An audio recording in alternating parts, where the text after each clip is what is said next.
তুই এখান থেকে যা ওর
তোমাদের এই যে খাপছাড়া ভাবে অনেকেই আসে, খুব অসুবিধা হয় আসলে,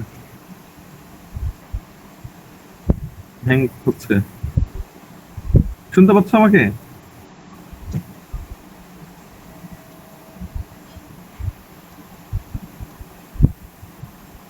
জি স্যার, শোনা যাচ্ছে।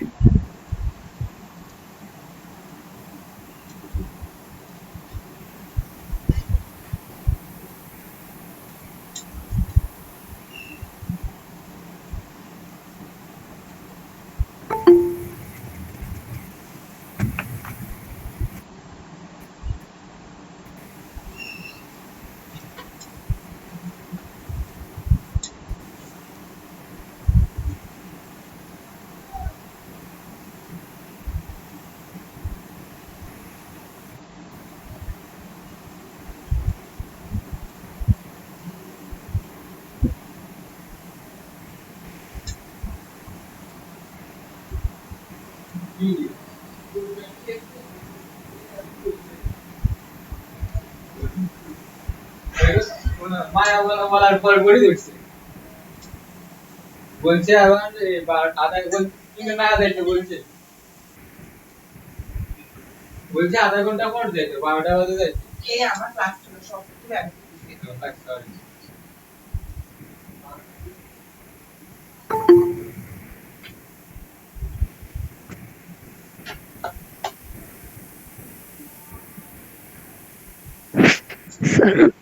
স্যার আমি কিছু শুনতে পাচ্ছি না। আমি কিছু বলতেছেন?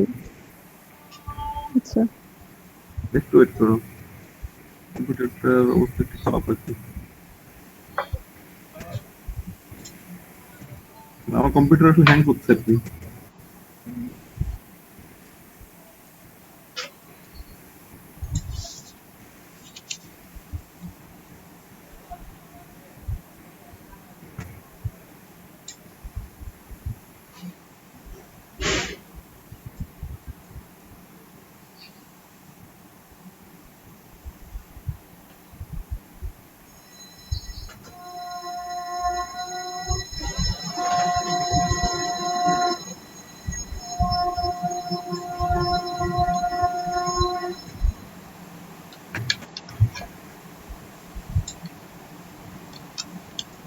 মুখ্যত আহ, আহ, যীশু খ্রিস্টকে ক্রুশবিদ্ধ করা হয় আহ,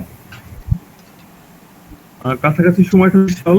তারপরে ক্রুসিফিক্সন অফ সেন্ট পিটার, সেটা হলো 64 সালে, মানে প্রায় 64 সালের আশেপাশে হবে আর কি। পারসিকিউশন অফ ক্রিশ্চিয়ানস, অর্থাৎ খ্রিস্টান ধর্মাবলম্বী যারা, তাদের উপরে নির্যাতন দুইজন খুব বিখ্যাত।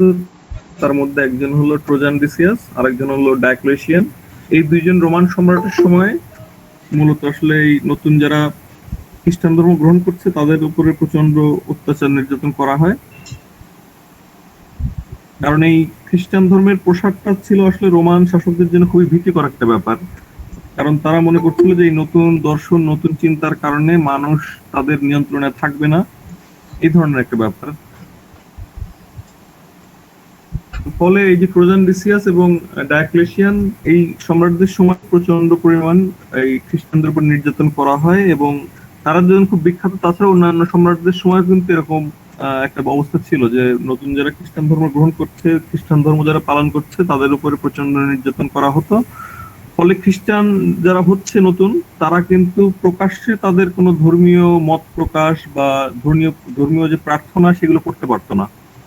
তো এবং এই কারণে তারা তাদের যে মানে একত্রিত হওয়ার বা সমাবেশ করার যে জায়গাটা, সেটা ছিল কিন্তু মূলত ব্যক্তিগত যে বাড়িগুলো ছিল তাদের, সেই বাড়িগুলোর ভিতরেই লুকিয়ে তারা তাদের ধর্মীয় কার্যক্রমগুলো পরিচালনা করতো। অর্থাৎ এই প্রার্থনা করা, একসঙ্গে কোনো বিষয় নিয়ে আলোচনা করা, সেইগুলো হতো সবই নিজেদের প্রাইভেট হাউসে আর কি।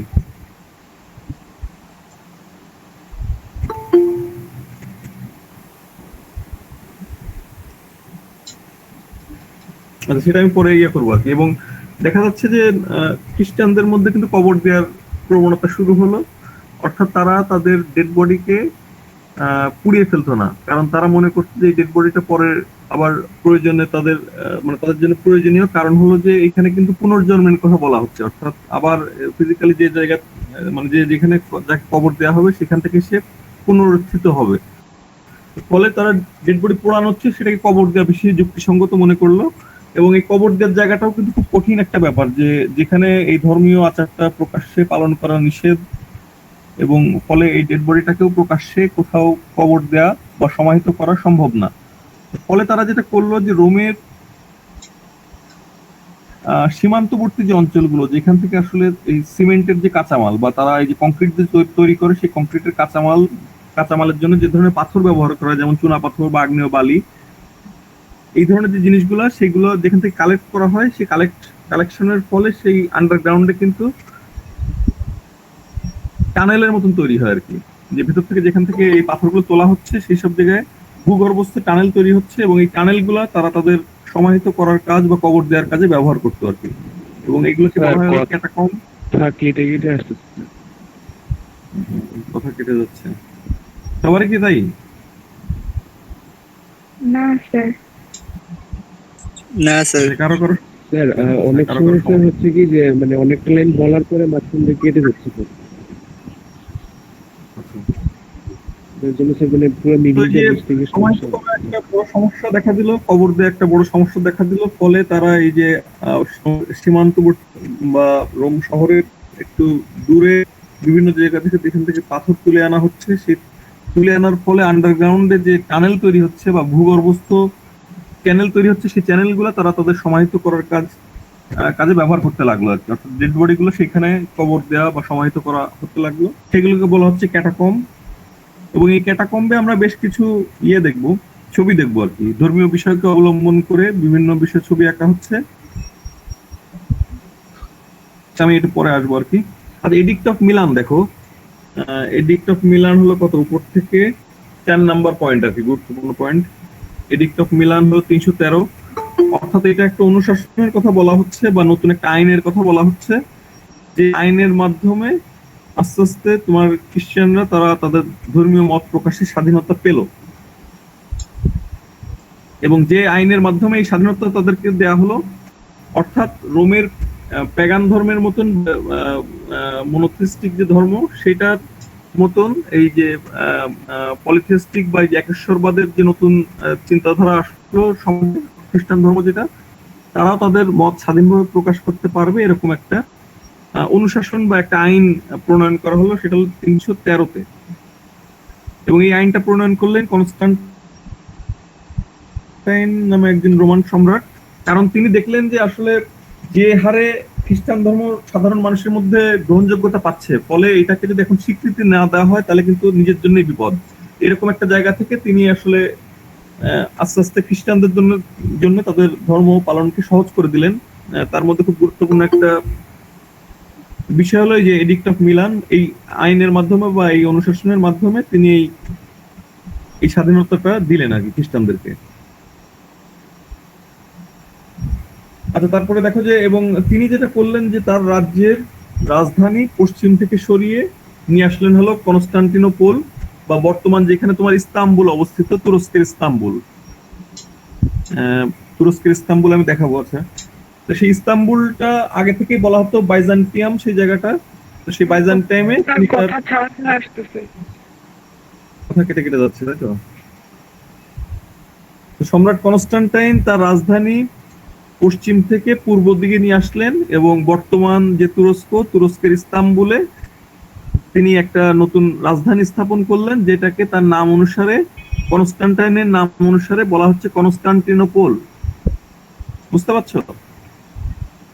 দেখো যে এখানে ফাউন্ডেশন অফ কনস্টান্টিনোপল দেখো যে 324 সালে তিনি এই কাজটা করলেন। তার রাজধানী সরিয়ে পূর্ব দিকে নিয়ে আসলেন, বর্তমান যেটা হলো ইস্তাম্বুল। ইস্তাম্বুলে তিনি নতুন রাজধানীর নাম দিলেন হলো কনস্টান্টিনোপল, অর্থাৎ তার নিজের নামের সঙ্গে মিলিয়ে। এবং এই রাজধানী স্থানান্তরের আসলে অনেকগুলো কারণ ছিল তার, যেমন রাজনৈতিক কারণ আছে, যেমন তোমার পূর্ব দিক থেকে ক্রমাগত বিভিন্ন রকমের হামলার সম্মুখীন রোমান সাম্রাজ্য হচ্ছিল, সেটাকে প্রতিহত করা। আবার একই সঙ্গে বাণিজ্যের একটা জোরালো একটা অবস্থান তৈরি করা, কারণ বাণিজ্যের জন্য কিন্তু এই রুটটা খুব গুরুত্বপূর্ণ, যে প্রাচ্য থেকে পাশ্চাত্যে বাণিজ্য যোগাযোগের জন্য কিন্তু এই রুটটা খুব গুরুত্বপূর্ণ ছিল। ফলে সব দিক মিলিয়ে তিনি রাজধানী এখানে বসানোর সিদ্ধান্ত নিলেন। তারপরে তুমি দেখো যে ক্রিশ্চিয়ানিটি বিকাম স্টেট রিলিজিয়ন, অর্থাৎ খ্রিস্টান ধর্মকে একমাত্র রাষ্ট্রীয় ধর্ম হিসেবে স্বীকৃতি দেওয়া হলো। অর্থাৎ এই 390 সালে খ্রিস্টান ধর্মকে একমাত্র রাষ্ট্রীয় ধর্ম, অর্থাৎ অন্য কোনো ধর্ম পালন করাটা শাস্তিযোগ্য একটা অপরাধ, এরকম একটা বিষয় তৈরি হলো। খ্রিস্টান ধর্মকে একমাত্র ধর্ম এবং এটাকে স্টেট রিলিজিয়নের স্বীকৃতি দেওয়া হলো, সেটা হলো 390-এ থিওডোসিয়াস নামে একজন সম্রাটের সময়। সেগুলো আবার পরে আলোচনা, সেগুলো পরে যখন আসবে তখন আমি আলোচনা করার চেষ্টা করব। আচ্ছা, তারপরে দেখো যে fall of Rome to Alaric the Visigoth. Visigoth বা গথ তোমার হলো জার্মানের প্রাচীন যে আদিবাসী, তাদেরকে ভিজিগথ বা গথ, তারপরে অস্ট্রোগথ এরকম বলা হয়। তো তারা এই অঞ্চলটা দখল করে নেয়, অর্থাৎ রোমান সাম্রাজ্যের পতন হয় হলো 410-এ। রোমান সাম্রাজ্যের পতন হয় 410-এ, এবং সেটা হয় হলো তোমার ভিজিগথদের নেতা এলারিকের সময়। এটাই এখানে বলা হচ্ছে। তো মূলত এখানে এই ক্রোনোলজিতে কিন্তু মোটামুটি তোমরা যীশু খ্রিস্টের মৃত্যু বা ক্রুসিফিকেশন, তারপরে তার যে প্রধান নিকট যে শিষ্য ছিল সেন্ট পিটার, তার ক্রুসিফিকেশনের টাইমটা আমরা জানতে পারছি। তারপরে কোন কোন সময়ে আসলে রোমান সম্রাটরা কোন রোমান সম্রাটের সময় খ্রিস্টানদের উপরে খুব কঠিন নির্যাতন করা হয়, সেটাও আমরা দেখতে পাচ্ছি ট্রোজান ডিসিয়াস এবং ডায়োক্লেশিয়ানের সময়ে। তারপরে দেখতে পাচ্ছি যে কবে থেকে আসলে একটা অনুশাসনের মাধ্যমে বা একটা আইন প্রণয়নের মাধ্যমে খ্রিস্টানদেরকে তাদের ধর্ম পালনের অনুমতি দেওয়া হলো 313-তে।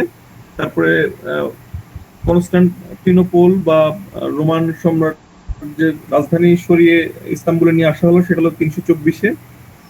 তারপরে ক্রিশ্চিয়ানিটি বিক্যাম স্টেট রিলিজিয়ন বা রাষ্ট্রীয় ধর্ম হিসেবে স্বীকৃতি পেল হলো 390-এ। তারপরে মোটামুটি এটাই হলো।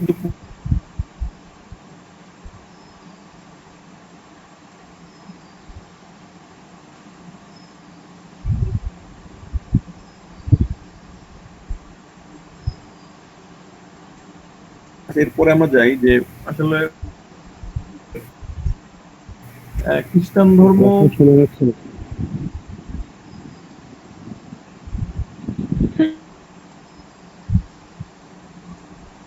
শুনতে পাই না। বা জিউস ধর্ম এবং হ্যাঁ যেটা বলছিলাম যে খ্রিস্টান ধর্ম তার প্রচার প্রসার শুরু করতে মানে শুরু করার বেশ আগে থেকেই এই অঞ্চলে অর্থাৎ মেসোপটেমিয়ার এই অঞ্চলে আরেকটা ধর্ম প্রায় আর্য ধর্ম বলা হয়, শুনতে পাচ্ছ? জি স্যার। স্যার তো জিউস বা এই যে ইহুদি ধর্মের বিষয়বস্তু, তারপরে প্রার্থনা করার যে নিয়ম কানুন, সেগুলো কিন্তু খ্রিস্টান ধর্মের সঙ্গে একদম কাছাকাছি, খুব কাছাকাছি আর কি। এবং ইহুদি বা জিউস ধর্মের এই এক্সটেনশন কিন্তু মনে করা হচ্ছে খ্রিস্টান ধর্মকে। ফলে এই দুইটা ধর্মই কিন্তু এক ঈশ্বরবাদের কথা বলছে এবং তাদের প্রার্থনার যে ধরনটা সেটাও কিন্তু একই রকম। অর্থাৎ এখানে প্রচুর মানুষ বা অনেক মানুষ যারা এই ধর্মে বিশ্বাস করে তারা কিন্তু একটা জায়গায় সমবেত হয় এবং প্রার্থনা করে। অর্থাৎ একটা জিনিস দেখো যে আগের তোমার গ্রিকরা যে ধর্মের যে মানে গ্রিকরা যে বহু দেবতায় বিশ্বাস করতো, রোমানরাও তো একই ধরনের একই রোমান মানে বহু দেবতায় বিশ্বাসী ছিল। তাদের যে মন্দিরগুলো তৈরি করা হতো সেই মন্দিরগুলো ছিল কিন্তু মূলত দেবমূর্তি রাখার স্থান, অর্থাৎ দেবতার ঘর। সেখানে কিন্তু সমবেত হয়ে প্রার্থনা করার জায়গা ছিল না, বুঝতে পারছো? কিন্তু এখানে কিন্তু দেখা যাচ্ছে যে ধর্মীয় আচার অনুষ্ঠান পালন করার জন্য একটা মিলনায়তন দরকার, যেখানে অনেক মানুষ একসঙ্গে দাঁড়িয়ে বা বসে তাদের প্রার্থনা করবে। অর্থাৎ এখানে কিন্তু দেখো যে একটা হলো দেবতার জন্য মন্দির তৈরি করা হচ্ছে যেখানে শুধু দেবতাই থাকবে, আর আরেকটা আর এই যে ইহুদি এবং খ্রিস্টান ধর্মের যেটা হচ্ছে সেটা হলো যে দেবতার কোনো স্থান নেই বা দেবতাকে আসলে এখানে তৈরি করা বা তার ছবি আঁকাটা নিষিদ্ধ। ফলে তোমার তারা নিজেরা সমবেত হওয়ার জন্য একটা হল ঘর বা একটা বড় রুম তাদের দরকার। তো ফাংশনাল দিকেও কিন্তু আলাদা আসলে। এবং এই ইহুদি ধর্ম বা এই যে খ্রিস্টান ধর্মে কিন্তু তোমার দেবতা বা সরি এই যে মানে স্রষ্টার কোনো ভাস্কর্য করা বা ছবি আঁকা কিন্তু নিষিদ্ধ। এবং এটা তারা মানে খুব সচেতন ভাবে এই বিষয়ে মানে অ্যাক্টিভ ছিল, কারণ হলো যে তারা তাদের পূর্ববর্তী যে প্যাগান ধর্ম বা বহুদেবতায় বিশ্বাসী ধর্ম থেকে তাদের ধর্মকে কিন্তু আলাদা করতে চেয়েছে। অর্থাৎ আগে যে বহুদেবতায় বিশ্বাস করা হতো এবং তাদের যে স্কাল্পচার করে তোমার বিভিন্ন মন্দিরে বসানো হতো, ডেকোরেশনে, তারপরে তোমার মানে স্কাল্পচারে এবং পেইন্টিং এ তাদের স্থান দেওয়া হতো, সেই বিষয়গুলো খুব সচেতন ভাবেই কিন্তু ইহুদি এবং খ্রিস্টানরা তাদের ধর্ম থেকে আলাদা করে ফেললো আর কি। অর্থাৎ স্রষ্টার কোনো স্কাল্পচার করা বা কোনো ছবি আঁকা যাবে না।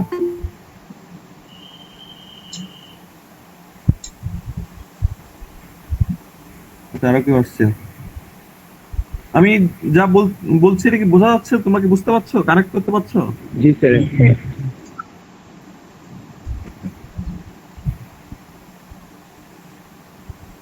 তো ফলে স্রষ্টার ছবি সরাসরি না আঁকলেও তারা কোনো কোনো ক্ষেত্রে কোনো সূক্ষ্ম ছোটখাটো ইঙ্গিত দিত যে এখানে স্রষ্টা আছে বা ইয়ে। যেমন খ্রিস্টানরা ঘুঘু পাখি অনেক ক্ষেত্রে দেখাতো, তারপরে তোমার ইহুদিরা অনেক জায়গায় তোমার হাত দেখাতো, জাস্ট উপর থেকে কিছু হাত মনে হচ্ছে যে ঝোলানো, সেই হাতগুলো দিয়ে তারা গডের বা ঈশ্বরের উপস্থিতির কথা বলছে আর কি। কিন্তু সরাসরি তার স্কাল্পচার করা বা ছবি আঁকা কিন্তু তারা কোনোভাবেই এটা করতো না আর কি। তো এখন দেখো যে ইহুদি এবং খ্রিস্টান ধর্ম খুব কাছাকাছি এবং তাদের প্রার্থনার স্টাইলটাও কিন্তু খুব কাছাকাছি। ফলে তাদের প্রার্থনার যে জায়গাটা সেটাও কিন্তু একই টাইপের আর কি। মানে একটা হল ঘর থাকবে বা একটা বড় রুম থাকবে, সেখানে সবাই একত্রিত হয়ে প্রার্থনা করবে এবং সেই ওয়ালের বা যে প্রার্থনার যে ঘরটা সেই ঘরের দেওয়ালে ধর্মীয় বিভিন্ন বিষয়ের ছবি আঁকা হবে। অর্থাৎ বিভিন্ন বিষয়ের বর্ণনা থাকবে ছবির মাধ্যমে, সেগুলো আছে আমরা দেখবো সেটা। তো আমরা প্রথম যে জায়গাটা যাবো সেটা হলো যে তোমার মেসোপটেমিয়ার ইউফ্রেটিস নদী, যেটা তোমরা তো এর আগে খুব ভালোভাবে এটা জানো আর কি। এই উপরের নদীটা হলো টাইগ্রিস আর নিচেরটা হলো ইউফ্রেটিস। ইউফ্রেটিসের পাড়ে দুরা ইউরোপাস নামে একটা শহর। দুরা ইউরোপাস নামকরণের ব্যাপারটা হলো যে আলেকজান্ডার মারা যাওয়ার পরে, আলেকজান্ডার দ্য গ্রেট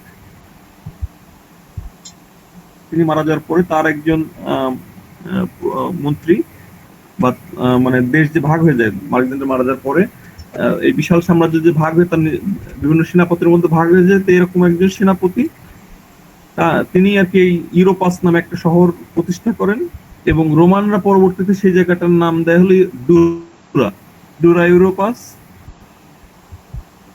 দেখতে পাচ্ছ হলুদ চিহ্ন দেওয়া। স্যার এই ডুরা ইউরোপাসে আমরা আগের স্লাইডটা মানে ম্যাপটা দেখা যাচ্ছে। এখন দেখতে পাচ্ছ? না স্যার, স্যার আমরা দেখতে পাচ্ছি। এখনো দেখলে স্যার দেখা যাচ্ছে তো। বর্ষণের মধ্যে সমস্যা হচ্ছে আজকে লিখতে জানি না।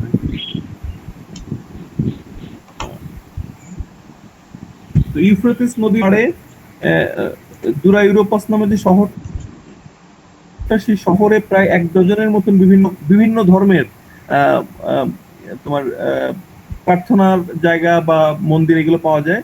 তার মধ্যে ইহুদিদের যে প্রার্থনার জায়গা বা প্রার্থনার জন্য যে যে স্থাপনা, সেটাকে বলা হয় সিনাগগ।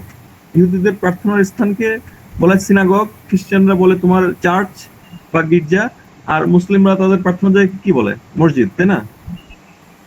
তো এই দুরা ইউরোপাসে আমরা তোমার এই ইহুদিদের যে প্রার্থনার যে জায়গাটা, যেটাকে সিনাগগ বলা হয়, সেই সিনাগগ, বেশ কিছু সিনাগগ পাওয়া যায়। আবার তোমার খ্রিস্টানদের যে কমিউনিটি হাউস, অর্থাৎ এই খ্রিস্টানরা তারা চার্চ তৈরি করার আগে, অর্থাৎ চার্চ তৈরি করা তো কোনোভাবেই তাদের জন্য ভায়াবল বা সম্ভব ছিল না। কারণ একটা চার্চ যদি তৈরি করে, তাহলে কিন্তু আশেপাশের অঞ্চল সহ ওই চার্চ তো অবশ্যই ভেঙে দেওয়া হবে, এবং অবশ্যই তোমার মানে আশেপাশের মানুষদেরকে নির্যাতন করা হবে, যেহেতু তখন এটা রাষ্ট্রীয় মানে স্বীকৃতি পায়নি।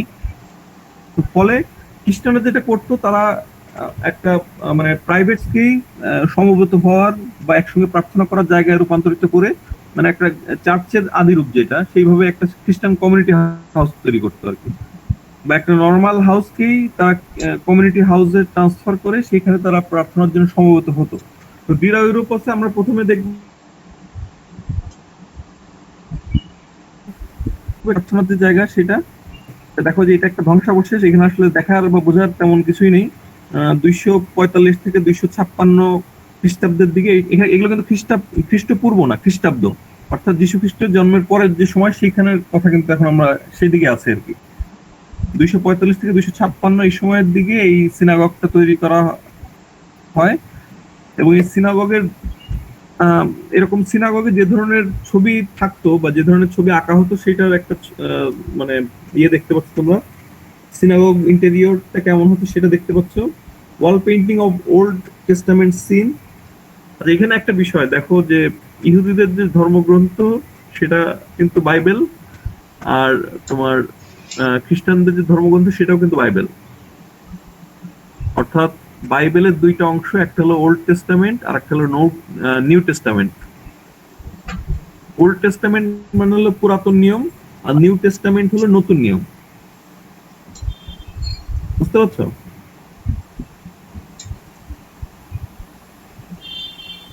ক্লিয়ার কিনা? অর্থাৎ ইহুদিরা তাদের যে ধর্মীয় গ্রন্থ ছিল, সেগুলো ছিল হলো তোমার 39টা পুস্তক মিলায় তাদের ওল্ড টেস্টামেন্ট, এবং পরবর্তীতে খ্রিস্টানদের সময়ে আরো 27টা গ্রন্থ লেখা হয়। সেই 27টা এবং আগের যে 39টা, এই দুইটা মিলে হলো 66টা পুস্তক মিলেই কিন্তু বাইবেল। বুঝতে পারছো? শুধু প্রথমের 39টাকে বলা হচ্ছে ওল্ড টেস্টামেন্ট, আর পরে খ্রিস্টানদের সময় যে 27টা লেখা হলো, সেটাকে বলা হচ্ছে নিউ টেস্টামেন্ট। কিন্তু দুইটা কিন্তু একটা বই, অর্থাৎ দুইটা মিলে যে সংকলন, 66টা বইয়ের যে সংকলন, সেটাকে বলা হচ্ছে তোমার টোটাল বাইবেল আর কি। তো সিনাগগে স্বাভাবিকভাবে ওল্ড টেস্টামেন্টের বিষয়ের ছবি দেখবো আমরা, অর্থাৎ পুরাতন নিয়মে যে ধরনের বিষয়গুলো বর্ণনা করা আছে, সেই বর্ণনাগুলারই একটা তোমার পিক্টোরিয়াল ডেফিনেশন বা মানে চিত্রের মাধ্যমে সেই ঘটনাগুলো বলা। আচ্ছা, এখন এই বিষয়টা বাদ দিলে, এমনি যদি তোমরা ফর্মালি এই ছবিটা দেখো, এখানে ওয়ালটাকে যেভাবে ডেকোরেট করা হচ্ছে, সেই ডেকোরেশন দেখে কিন্তু আমার রোমানদের যে চতুর্থ স্টাইল, যেটা রোমান পেইন্টিং এর চতুর্থ স্টাইল যেটা, সেটার কথা মনে পড়ে যাচ্ছে আমার। তোমাদের মনে হচ্ছে কিনা আমি জানি না।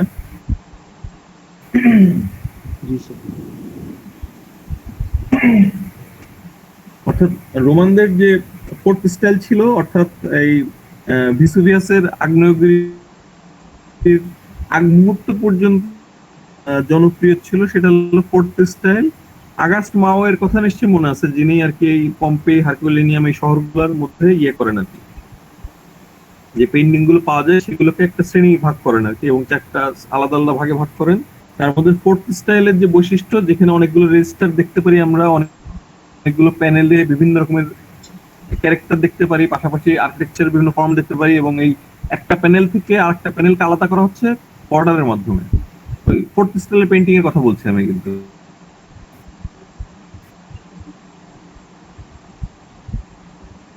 পেইন্টিং এ যে ওয়ালগুলো আমরা দেখি, সেই নিচের দিকে ওয়ালগুলো কিন্তু পাথরের টেক্সচার বোঝানো হতো বা বিভিন্ন দামি পাথরকে বোঝানো হতো। এখানে কিন্তু সেরকম একটা প্যানেল আমরা দেখতে পাচ্ছি।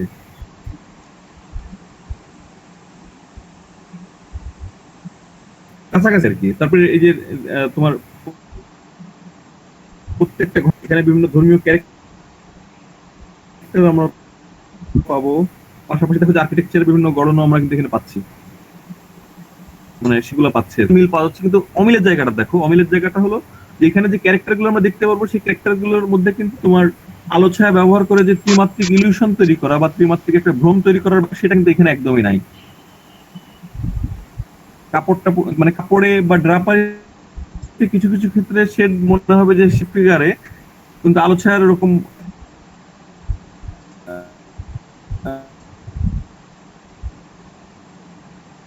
মানে আমরা দেখতে পাবো না আর কি। আলো ছায়ার যে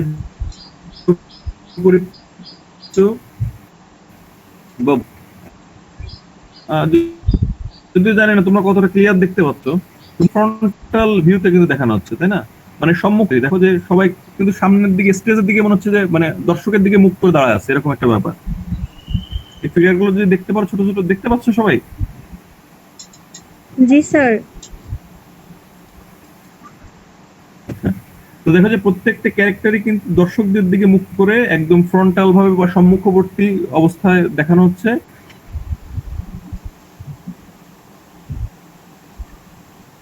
এবং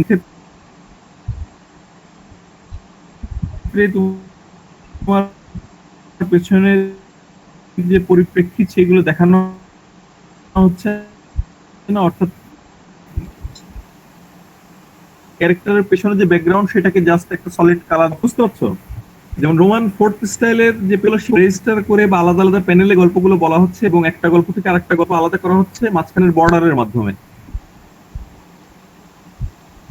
কিন্তু এই ছবিগুলোতে আমরা কিন্তু আলো ছায়ার গভীরতা দেখতে পাচ্ছি না, ফলে কোনো ত্রিমাত্রিক স্পেস তৈরি হচ্ছে না, অনেক বেশি ফ্ল্যাট মনে হয়। এবং সবগুলো ফিগারই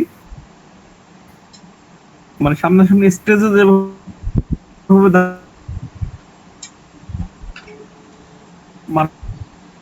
যেমন স্টেজে যেভাবে দর্শকদের দিকে মুখ করে দাঁড়ায়, সেইভাবেই কিন্তু এখানে ক্যারেক্টার গুলো দেখানো হচ্ছে আর কি।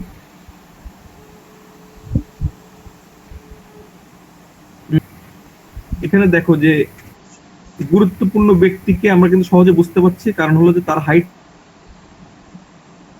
বেশি দেখানো হচ্ছে। যেমন এখানে দেখো যে গুরুত্বপূর্ণ ব্যক্তি যে, এবং তারপরে যে গুরুত্বপূর্ণ ব্যক্তি তাকে কিন্তু দেখানো হচ্ছে তার কাপড়টাকে গাঢ় রং করে তাদের বাকিদের থেকে আলাদা করে ফেলা হচ্ছে। এবং কাপড়ের যে গাঢ় রং বা বেগুনি কালারটা, এটা কিন্তু রোমান সম্রাটদের আনুষ্ঠানিক যে পোশাক বা টোগা, সেটা কিন্তু এরকম বেগুনি কালার হতো আর কি, ডিপ গাঢ় রক্ত তোমার বেগুনি ধরনের কালার। তো এখানে দেখো যে সবচেয়ে গুরুত্বপূর্ণ যে দুজন ব্যক্তি, তাদেরকে হাইট এবং জামার কালারের মাধ্যমে কিন্তু আলাদা করে ফেলা হচ্ছে। তারপরে দেখো যে এই ছবিটা আসলে এখন তোমরা দেখতে পারবো কিনা আমি জানি না। এই ছবির যে ক্যারেক্টার গুলো দেখতে পাচ্ছি আমরা এখানে, টোটাল 8টা ফিগার। 8টা ফিগারের মধ্যে সবচেয়ে বড় যেটা, এটা হলো ড্যানিয়েল, এবং তারপরে তোমার এটা হলো সলোমন।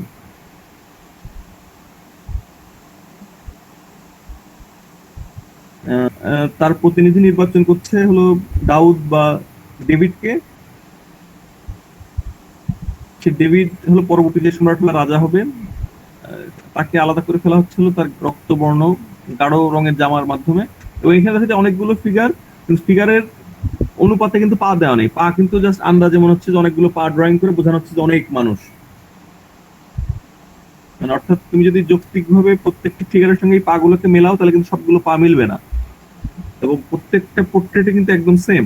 মানে বড় পোর্ট্রেটটা বাদ দিয়ে বাকি যে ছোট 7টা পোর্ট্রেট, প্রত্যেকটা পোর্ট্রেটে কিন্তু একদম একই রকম অভিব্যক্তি। অভিব্যক্তির ব্যাপারে আরেকটা ইন্টারেস্টিং বিষয়, যেখানে কোনো এক্সপ্রেশন নাই, মানে অর্থাৎ ওই অর্থে কোনো অভিব্যক্তি নাই, অর্থাৎ প্রত্যেককে মনে হচ্ছে যে একটা জড় বস্তুর মতন।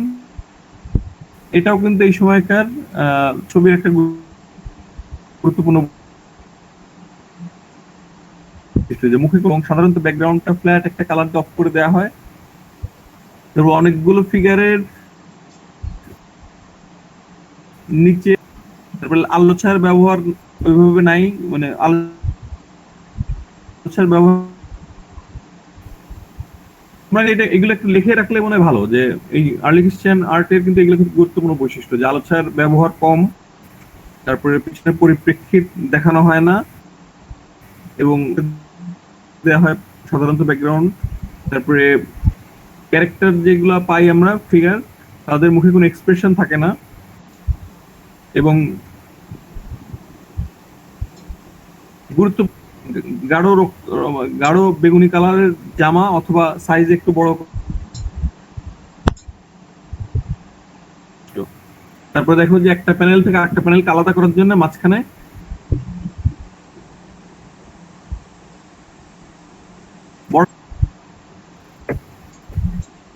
আচ্ছা, এই আগেরটা গেল সিনাগগ, এখন দেখো যে স্যার একটা কোশ্চেন ছিল রিকনস্ট্রাকশন অফ খ্রিস্টিয়ান কমিউনিটি। শোনা গেল না আপনার কথাগুলো। কিছু বলতে স্যার একটা প্রশ্ন ছিল বলো, প্রশ্নটা বলো।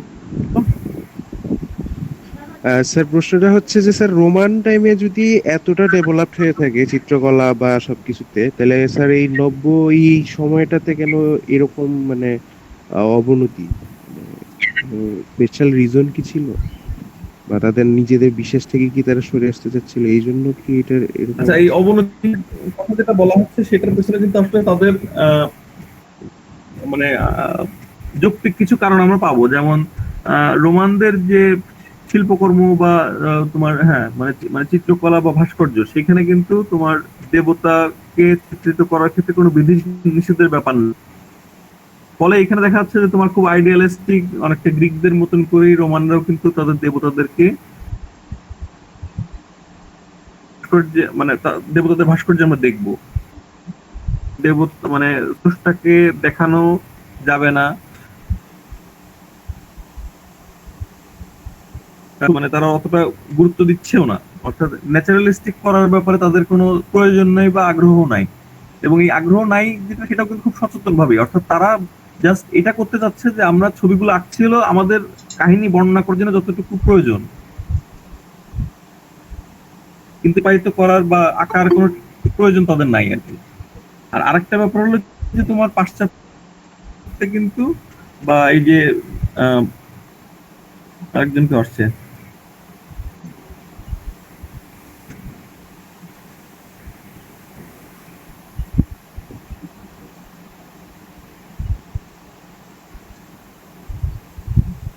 আচ্ছা, আরেকটা ব্যাপার হলো যেটা, সেটা হলো যে তোমার এই ধর্মীয় কারণটা একটু গুরুত্বপূর্ণ বিষয়, যে ধর্মীয় কারণেও কিন্তু একটা গুরুত্বপূর্ণ বিষয়,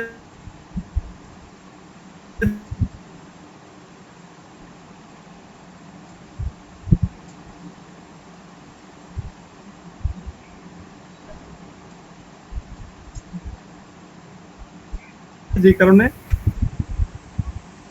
প্রয়োজন ততটুকু তারা রাখতে চায়, অর্থাৎ এটাকে ইলিউশন, তোমার কি বলবো, গডকে তারা দেখাই না বা স্রষ্টাকে তারা দেখাই না, কারণ এটা হলো যদি করে তাহলে হয়তো বা তারা এই যে প্যাগান ধর্ম থেকে তাদের ধর্মটাকে আলাদাও করতে পারবে না, মানে মানুষের কাছে জাস্টিফাই করার একটা জায়গা তো থাকতে হবে, যে আমার ইয়েটা আলাদা কিভাবে, আমার ধর্মটা কিভাবে আলাদা, এই আলাদা করার একটা প্রবণতার একটা কারণ। তারপরে দেখো যে তুমি এই মেসোপটেমিয়ার এই অঞ্চলে কিন্তু মানে কি বলবো, এইভাবেই আসলে ছবিগুলো আঁকা হয়, বা মানে যেমন এই রেজিস্টার করে ছবি আঁকার ব্যাপারটা কিন্তু মেসোপটেমিয়াতেও আমরা পাবো, যেমন ওয়ার্কাভাসে যদি মনে করতে পারো, বা তোমার যে স্ট্যান্ডার্ড অফ উড যদি মনে করতে পারো, এটা কিন্তু প্রাচ্যের একটা অনেক পুরাতন একটা স্টাইলই, যে তারা অনেক কম্পোজিট ভিউতে বা অনেক ফ্ল্যাট ভাবে ছবি আঁকে অনেক ক্ষেত্রে। আবার যেমন তোমার আশিরিয়ানদের স্কাল্পচার গুলো যদি একটু মনে করে দেখো, যে লায়ন হান্টিং এর যে স্কাল্পচার গুলো, সেগুলো কিন্তু অনেক ক্ষেত্রে দেখা যাচ্ছে পার্সপেক্টিভ দেখানোর চেষ্টা হচ্ছে, বা অনেক বেশি ন্যাচারালিস্টিক করার একটা প্রবণতা মানুষকে দেখানোর ক্ষেত্রে, অনেক ক্ষেত্রে আর কি। কিন্তু বড় একটা অংশ কিন্তু তোমার অনেক বেশি কম্পোজিট ভিউতে বা অনেক অনেক বেশি স্টিপ করে ছবি আঁকায় ব্যাপারটা আমরা পাবো। যেমন এই স্ট্যান্ডার্ড অফ উডের কথা বললাম, যে ওয়ার সাইড এবং পিস সাইড মনে করতে পারো কি? জি স্যার। তো এটাই আর কি, মানে আসলে প্রাচ্যে এরকম একটা স্টাইল ছিলই, আবার তাদের ধর্মীয় ভাবে বা চিন্তার জায়গা থেকেও কিন্তু আসলে ওই ন্যাচারালিস্টিক বা ওই ধরনের ফিগার করার প্রয়োজনীয়তাও নাই, মানে সহজভাবে বলতে গেলে এটাই। জাস্ট একটা ঘটনাকে, একটা ধর্মীয় কাহিনীকে মানুষের সামনে বর্ণনা করার জন্য যতটুকু দরকার ততটুকু তারা একেই সন্তুষ্ট।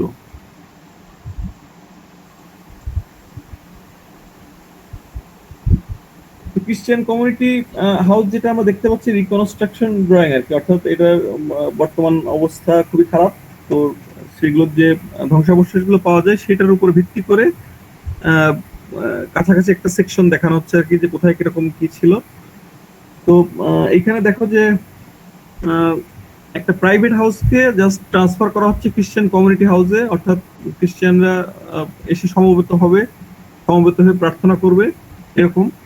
এক নম্বর যে জায়গাটা দেখানো হচ্ছে সেখানে কেউ আসছে,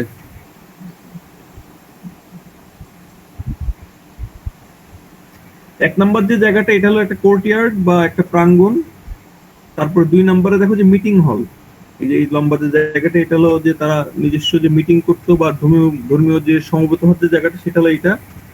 আর তারপরে দেখো যে ব্যাপটিস্টারি বা দীক্ষা বাড়ির যে জায়গাটা, দীক্ষা বাড়ি বলতে আসলে আহ খ্রিস্টান ধর্মে যারা নতুন আসছে তাদেরকে খ্রিস্টান ধর্মে আহ, আহ, আহ, যুক্ত করার সময় একটা পবিত্র পানিতে তাদেরকে গোসল করানো বা মুছে দেওয়ার একটা ব্যাপার ছিল আর কি। অনেক ধর্মে আমরা এরকম পাই যে একটা ধর্ম মানে একটা ধর্মে প্রবেশ করার সময় বা যুক্ত হওয়ার সময় তাকে কোনো কিছুতে পবিত্র করে নেওয়া হয়। তো সেরকম একটা পানির একটা জলাধার থাকতো, একটা বাথটবের মতন জায়গা, যেখানে তোমার নতুন যারা খ্রিস্টান হচ্ছে অথবা নতুন যে শিশু জন্মগ্রহণ করছে তাকে এই পানির মধ্যে গোসল করিয়ে উঠালে সে আর কি পবিত্র হয়ে এই খ্রিস্টান ধর্মে মানে জয়েন করলো আর কি, এরকম একটা ব্যাপার। তো সেই যে জায়গাটা সেটাকে বলা হচ্ছে ব্যাপটিস্টারি। এটা হলো যে 3 নম্বর যে ছোট্ট ঘরটা এখানে দেখতে পাচ্ছি সেটা। আর এটা হলো যে তোমার এই যে মিটিং হল বা তোমার প্রার্থনার যে জায়গাটা সেটা। এখানে যেটা দেখতে পাচ্ছ সেটা হলো যে তোমার প্রায় 70 জন মানুষ একত্রিত হয়ে প্রার্থনা করতে পারতো, এরকম একটা ইয়ে। এবং যিনি বর্ণনা করবেন বা ব্যাখ্যা করবেন কোনো বিষয়ে তার বসার জন্য বা দাঁড়ানোর জন্য একটা উঁচু, একটু কিছুটা উঁচু একটা জায়গায়, যে আমার মাউস পয়েন্টারটা খেয়াল করে দেখতে পারবে এটা।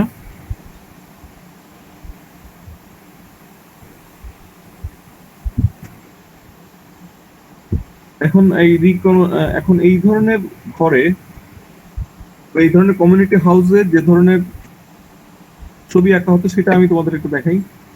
এটা হলো যে তোমার বাম পাশে দেখো যে 3 নাম্বার যে ব্যাপটিস্টারি বা দীক্ষাবাড়ির যে ঘরটা, সেই ঘরের দেখো যে একটা কুলুঙ্গি মতন জায়গা, কুলুঙ্গি আর কি। এই কুলুঙ্গির ভেতরেই কিন্তু আবার এই যে বাথটবের মতন যে জায়গা যেখানে তোমার এই যে পানি রাখা হয়, এবং নতুন কেউ যখন এই ধর্মে আসে বা নতুন শিশু জন্মগ্রহণ করলে তাকে এর মধ্যে গোসল করিয়ে বা চুবিয়ে উঠালে সে পবিত্র হয়ে খ্রিস্টান ধর্মে যুক্ত হয় আর কি। তো সেই জায়গাটা এবং সেখানে একটা আর্চের মতন জায়গা আমরা দেখতে পাচ্ছি। এখানে তোমার ছবি আছে, তারপর পাশাপাশি এই অন্যান্য দেয়ালেও আমরা বিভিন্ন বিষয়ের ছবি দেখবো, এবং এই ছবিগুলাতে দেখা যাচ্ছে যীশু খ্রিস্টের যেই অলৌকিক যে ক্ষমতাগুলা, যেমন কেউ কেউ তাকে পানির উপর হাঁটতে দেখেছে, কেউ দেখেছে যে সে প্যারালাইটিক বা প্যারালাইসিসের রোগীকে সুস্থ করে ফেলছে আর কি। তারপরে ক্ষমতাগুলো সেই বিষয়গুলোকে বিভিন্ন এখানে মানে এটার অবস্থা আসলে বেশ, তবে এই ঘরেরই বেশ কয়েকটা ছবি আমি তোমাদেরকে দেখাই। ব্যাপটিস্টের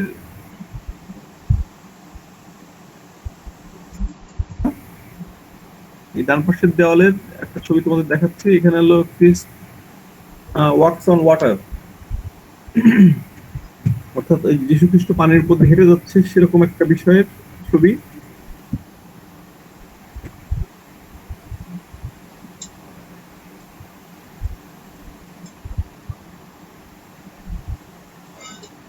তারপরে ক্রিস্ট দ্য গুড শেপার্ড। আর এখানে একটা বিষয় দেখো যে যীশু এটা ঠিক হবে কি হবে না এটা নিয়ে কিন্তু আসলে তাদের নিজেদের মধ্যে খুব কনফিউশন ছিল আর কি, যে আসলে তাকে যদি আমরা খুব নিখুঁত করে আঁকি বা তার কোনো খুব নিখুঁত ভাস্কর্য যদি করি, তাহলে আসলে অনেকেই এই খ্রিস্টান ধর্মকে ভুল বুঝবে, মনে করবে যে আসলে এই ধর্মের নতুন কোনো কিছুই নেই, এই ধর্মেও পুরাতন ধর্মের মতনই মূর্তিকে কেন্দ্র করে পূজা করা হচ্ছে বা অনুষ্ঠান করা হচ্ছে, ফলে অনেকেই কনফিউজড হয়ে যাবে। তো এই কারণে অনেকেই মানে যেটা করতো সেটা হলো যে যীশু খ্রিস্টকে তোমার অনেক ক্ষেত্রে সরাসরি আঁকা হতো না আর কি, আবার অনেক সময় আঁকাও হতো, আঁকাও হতো এবং হতো না। বিষয়ের যে ব্যাপারটা সেটা হলো যে যারা ছবি এগুলো আঁকছে আর কি, এই ছবির শিল্পীরা কিন্তু অনেক ক্ষেত্রে একই আর কি, অর্থাৎ তোমার বহু দেবতায় বিশ্বাসী প্যাগান ধর্মের যে আর্টিস্ট সেই আবার অনেক ক্ষেত্রে আবার এখানেও কাজ করছে। আবার অনেক সময় দেখা যাচ্ছে যে আর্টিস্ট হলো এই নতুন খ্রিস্টান ধর্মের ভেতর থেকে কেউ একজন ছবি আঁকছে, সেটাও আছে আর কি, দুই রকমই আছে। আবার দেখা যাচ্ছে যে নতুন যারা এই খ্রিস্টান ধর্মে গ্রহণ করছে তারা কিন্তু এর আগে প্যাগান ধর্মে বিশ্বাসী ছিল, অর্থাৎ বহু দেবতায় বিশ্বাসী ছিল, ফলে স্কাল্পচার করা বা সেটাকে কেন্দ্র করে ছবি আঁকা এটা কিন্তু খুব মানে মানে সে ছোটবেলা থেকে দেখে আসছে আর কি, খুব কমন একটা বিষয় তার কাছে। তো ফলে অনেক ক্ষেত্রে সে দেখা যাচ্ছে নিজেকে আটকাতেও পারতো না আর কি, যে তার নিজের যে সার্কোফাগাসটা করা হবে সেখানে সে অনেক ক্ষেত্রেই এরকম স্কাল্পচার করছে প্যাগানদের মতন করে বা রোমানদের মতন করেই অনেক বিষয়বস্তু এখানে উঠে আসছে, এরকম বিষয় আছে আর কি। তো এইখানে দেখো যে যেহেতু যীশু খ্রিস্টকে সরাসরি আসলে দেখানো ঠিক হবে কি হবে না এরকম একটা ব্যাপার ছিল, তো হবে আঁকা হতো। তো যীশু খ্রিস্টকে এইসব ক্ষেত্রে দেখানো হতো যে তিনি হলো একজন রাখাল বালক বা একজন রাখাল, যিনি আর কি অনেকগুলো মেষ বা ভেড়া এগুলো দেখে রাখছেন আর কি, এবং অনেক যীশু খ্রিস্টকে দেখানো হতো যে তার কাঁধে একটা ছাগল বা ভেড়া আর কি। এভাবে যীশু খ্রিস্টকে মানে প্রতিকায়িত ভাবে উপস্থাপন করা হতো, অর্থাৎ সরাসরি যীশু খ্রিস্টকে আঁকা হচ্ছে না, কিন্তু একটা রাখালকে আঁকানো হচ্ছে। তো রাখালকে দেখে যীশু খ্রিস্টের কথা সহজেই সবাই মনে করবে আর কি। তো এই ক্ষেত্রে মিলটা দেখো এরকম যে রাখাল কি করে, রাখাল হলো তার পালের যে থাকে মানে প্রাণীগুলো থাকে সেগুলোকে সে সারাদিন চড়ায় আবার সন্ধ্যাবেলায় তাদেরকে রাস্তা দেখায় বাড়িতে নিয়ে আসে, তাই না? মানে দেখাশোনা করে এবং তাদের নিরাপত্তার বিষয়টা নিশ্চিত করে এবং সন্ধ্যাবেলা বাড়িতে ফেরত নিয়ে আসে, তাই না? রাখালের যে কাজ। তো এইখানে যীশু খ্রিস্টকে একজন রাখালের মতন করে ভাবা হচ্ছে, কারণ হলো যে যীশু খ্রিস্ট হলো নতুন শিক্ষা বা নতুন আলোর বার্তাবাহক আর কি, অর্থাৎ তিনি মানুষদেরকে আলোর পথ দেখাচ্ছেন, ফলে আমরা অনেক বেশি নিরাপদ হচ্ছি, আমাদেরকে তিনি সঠিক পথ দেখিয়ে নিয়ে আসছেন নাকি সত্যের পথে বা আলোর পথে। তো এইভাবে তাকে মানে প্রতীক কিভাবে রাখাল হিসেবে দেখানো হতো। বুঝতে পারছি আমি কি বললাম? জি স্যার। অর্থাৎ রাখাল যেমন তার পশুর পালকে রাস্তা দেখায়, বাড়িতে নিয়ে আসে এবং তাদের রক্ষণাবেক্ষণ করে, যীশু খ্রিস্ট সেরকম আমাদেরকে আলোর পথ দেখান এবং আমাদের মানে সত্য পথের সন্ধান দেন আর কি। এরকম একটা জায়গা থেকে যীশু খ্রিস্টকে তোমার গুড শেফার্ড বা এই যে রাখাল বালক বা রাখাল হিসেবে দেখানো হয় আর কি।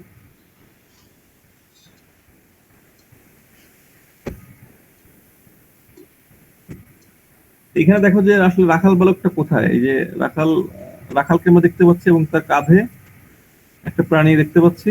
আর এখন তোমরা একটা জিনিস মনে করো যে আমরা যখন গ্রিক নিয়ে আলোচনা করলাম তখন শুরুর দিকে আর্কাইক সময় মস্কোফোরাস স্কাল্পচারটার কথা কি তোমাদের মনে আছে, যে কাঁধে পশু বা বাছুর কাঁধে একটা ফিগার তোমাদেরকে দেখানো হয়েছিল স্কাল্পচার, মনে পড়ে এটা?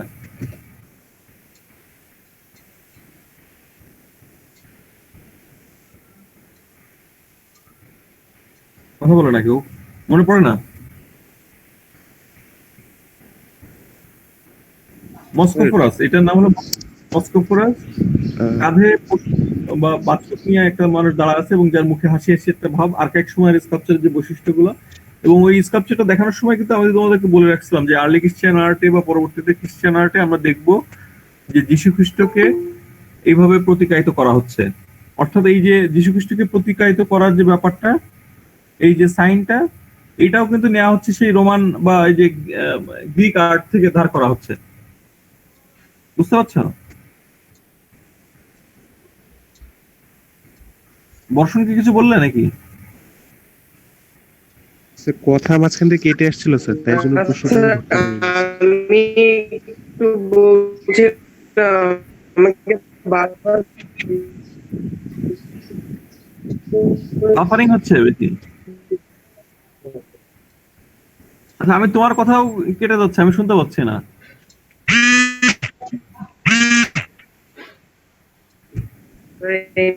স্যার আজকে মনে হয় নেট অনেক ডিস্টার্ব। তিনবার ঢুকলাম ক্লাসে, রেদাওয়ান কথা বলছো? আমাকে বারবার বের করে দিচ্ছে। স্যার উনি বলছে যে মানে বারবার বের করে দেওয়া হচ্ছে, এই নিয়ে 3বার ক্লাসে ঢুকলো। বের করে দেওয়া হচ্ছে না অবশ্যই, মানে বের হয়ে যাচ্ছে সে কোনো একভাবে, হয়তো নেটওয়ার্ক ইস্যু। শিখাচ্ছে, আমি তোমার কথা আসলে কেটে যাচ্ছে, আমি শুনতে পাচ্ছি না।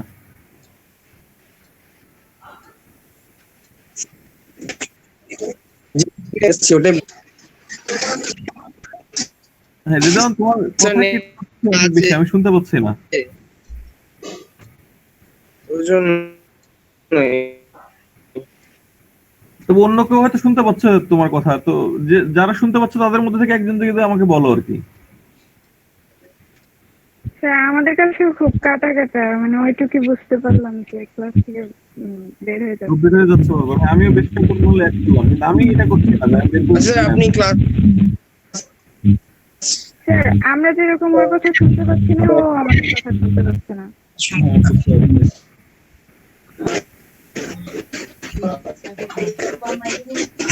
কোথায়? এখানে কেন নাম থাকবে আমার? আমার নাম তো আমি।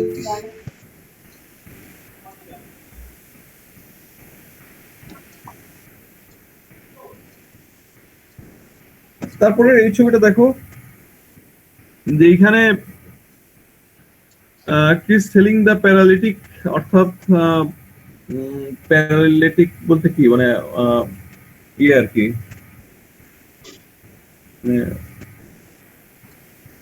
প্যারালাইসিসের রোগী আর কি। তো সেরকম একজন রোগীকে তিনি সুস্থ করে দিচ্ছেন, সেরকম একটা ছবিও আছে। অর্থাৎ যীশু খ্রিস্টের যে অলৌকিক এবং আধ্যাত্মিক যে ক্ষমতাগুলো, সেগুলো মানুষের কাছে বর্ণনা করা বা তুলে ধরার জন্য যতটুকু ছবি প্রয়োজন ততটুকু ছবি তারা আঁকতো।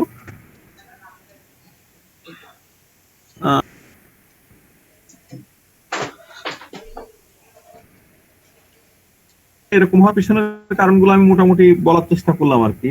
যে প্রথমত তৎপরতা ছিল না, যতটুকু প্রয়োজন শুধু ততটুকুই তারা ছবি আঁকতে চাইতো।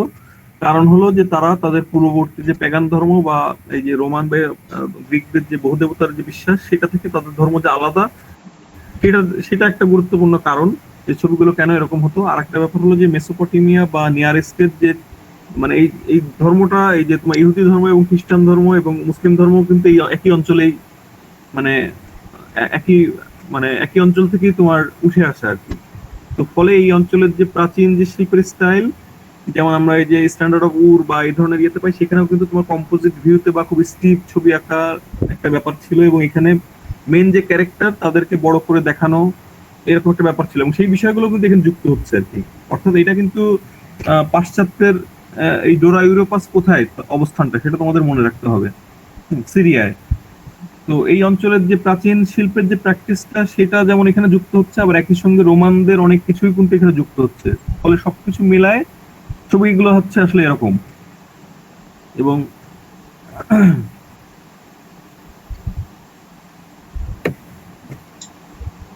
এরপরে ইটালির রোমের ক্যাটাকম্ব গুলো আমি তোমাকে দেখাই। ক্যাটাকম্ব হলো সেই জায়গাটা যেখানে আসলে মৃতদেহকে সমাহিত করা হয়, সেটা ইটালির রোমে যে ধরনের ক্যাটাকম্ব গুলো ছিল ক্যাটাকম্ব শোয়িং লোকলি লেখা, লোকলি অর্থাৎ বা কুলুঙ্গি। লোকলি বলতে আসলে মূলত এই যে ভূগর্ভস্থ টানেলের ভিতরে আবার যে দেয়ালের গায়ে আহ, যে কুলুঙ্গি কাটা হচ্ছে ডেড বডি রাখার জন্য, সেটাকে বলা হচ্ছে লোকলি। দেখো যে ভূগর্ভস্থ যে সমাধি ক্ষেত্রগুলো ছিল সেগুলো দেখতে কেমন ছিল সেটা তোমরা বুঝতে পারছো এই ছবি দেখে। এবং এই ভূগর্ভস্থ টানেলগুলো কেন তৈরি হতো সেটাও আমি কিন্তু বলে ফেলছি আজকে, যে রোমানরা তাদের সিমেন্ট তৈরির জন্য যে ধরনের পাথর ব্যবহার করত, সেই পাথরগুলো ভূগর্ভস্থ যেখান থেকে তুলে নিয়ে আসা হতো, সেখানে কিন্তু অটোমেটিক তোমার অনেক টানেল তৈরি হতো আর কি। এই যে খনিজ জিনিসগুলো তুলে ফেলার কারণে বা পাথরগুলো তুলে ফেলার কারণে ভিতরে যে টানেল তৈরি হতো, সেই টানেল গুলাই খ্রিস্টানরা তাদের সমাহিত করার কাজে সবচেয়ে নিরাপদ স্থান হিসেবে ভাবতো, এবং এখানেই তারা তাদের ডেড বডি গুলো রাখতো। এবং এই যে ক্যাটাকম্ব বা এই যে ভূগর্ভস্থ যে টানেল গুলো, এখানে অনেক ক্ষেত্রেই আমরা বিভিন্ন ছবি দেখবো, বিশেষ করে দেখা যাচ্ছে যে কোনো দুই তিনটা টানেল একটা জায়গায় এসে মিলিত হচ্ছে, অর্থাৎ অনেকগুলো টানেল একটা জায়গায় এসে মিলিত হচ্ছে। সেই মিলিত হচ্ছে যেখানে, সেখানে দেখা যাচ্ছে যে খুব গুরুত্বপূর্ণ ব্যক্তি যিনি গুরুত্বপূর্ণ শহীদ ধর্মের কারণে যে আত্মত্যাগ করছে, যে মানে মারা গেছে, সেই ধরনের ব্যক্তিদেরকে সেখানে সমাহিত করা হতো। অর্থাৎ দুই তিনটা টানেল যেখানে মিলিত হচ্ছে, সেখানে যে বড় একটা স্পেস, সেই স্পেসটায় সেই গুরুত্বপূর্ণ ব্যক্তিকে সমাহিত করা হতো। এবং সেখানের ওয়ালে বা সিলিং এ যীশু খ্রিস্টের বা বিভিন্ন ধর্মীয় কাহিনী, যেমন তোর ওল্ড টেস্টামেন্ট বা নিউ টেস্টামেন্টের বিভিন্ন ঘটনা বর্ণনা করা থাকতো আর কি ছবির মাধ্যমে। এবং এগুলো কিন্তু অনেক ক্ষেত্রে এই টানেল গুলো দেখা যাচ্ছে যে মাইলের পর মাইল, 100 মাইল বা মানে 50-60 মাইল, 90 মাইল এরকম আর কি, অনেক লম্বা লম্বা টানেলও হতো আর কি। তো যেটা বললাম আর কি, যে যেখানে দুই তিনটা টানেল মিলিত হচ্ছে, সেইখানে সিলিং এ সাধারণত তোমার একটু গম্বুজ আকৃতি করা হতো, করে সেই সিলিং এ তোমার বিভিন্ন ওল্ড টেস্টামেন্ট নিউ টেস্টামেন্টের বিভিন্ন ঘটনাকে বর্ণনা করা থাকতো। যেমন এখানে দেখতে পাচ্ছি যে গুড শেফার্ড, যেটা বললাম আগে, যীশু খ্রিস্টকে রাখাল হিসেবে দেখানো হতো, কারণ তিনি মানুষকে আলোর পথ দেখান, সত্যের পথ দেখান। এইভাবে তাকে রাখালের সঙ্গে একটা রূপকভাবে দেখানো হতো রাখালের মতন করে। এখানে দেখা যায় গুড শেফার্ড দেখানো হচ্ছে এখানে, অর্থাৎ কাঁধে পশু নিয়ে একজন মানুষ দাঁড়ানো বা একজন রাখাল দাঁড়ানো, এটা হলো গুড শেফার্ড। এবং ওরান্স হলো, দেখো যে অনেক ক্ষেত্রে দেখবো যে সার্কোফাগাস, তারপর বিভিন্ন ছবিতে একজন ভদ্র মহিলা অথবা একজন পুরুষকে হাত উঁচু করে প্রার্থনারত অবস্থায় দেখবো, এটাকে বলা হচ্ছে ওরান্ট। অর্থাৎ জাস্ট মানে হাত দুটো উঁচু করে প্রার্থনারত বা করুণা ভিক্ষা করছে, এরকম একটা ফিগার, ছেলে মেয়ে দুইটাই হতে পারে। এই ধরনের ফিগার গুলোকে বলা হচ্ছে ওরান্ট। অর্থাৎ মৃত ব্যক্তির উদ্দেশ্য, মানে মৃত ব্যক্তির শান্তির জন্য বা তার হয়ে একটা করুণা ভিক্ষা চাওয়া, প্রার্থনা করা, এরকম উপাসনারত অবস্থায় একজন মহিলা অথবা পুরুষ, যাই হোক। তারপর জোনা হলো তোমার আচ্ছা ইউনুস নবীর কথা তোমাদের যদি মনে থাকে আর কি, মানে ইসলাম ধর্মের যারা আছে তারা ইউনুস নবী বোধহয় তিমি মাসের পেটে ছিল 3 দিন, না? জি স্যার। তো সেই যেটাকে জোনা বলা হচ্ছে, ইউনুস নবীকে বলা হচ্ছে জোনা। তো সেই জোনার ঘটনা, অর্থাৎ তিনি যে 3 দিন মাছের পেটে ছিলেন, তিমি মাছের পেটে ছিলেন, এবং 3 দিন পরে তিনি যে বের হয়ে আসলেন, এই বিষয়টাও কিন্তু অনেক ক্ষেত্রেই আমরা দেখবো বারবার, সার্কোফাগাসের গায়ে দেখবো, তারপর এই ধরনের ক্যাটাকম্বের সিলিং এও দেখবো। এবং এইভাবে দেখানোর কারণ হলো যে এই যে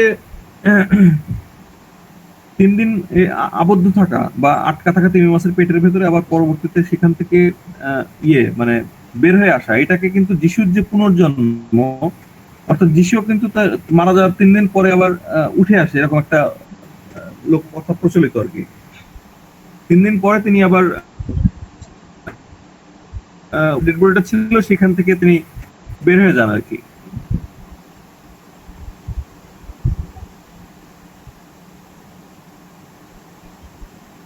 তো এটা অনেক ঘটনা কিন্তু একটা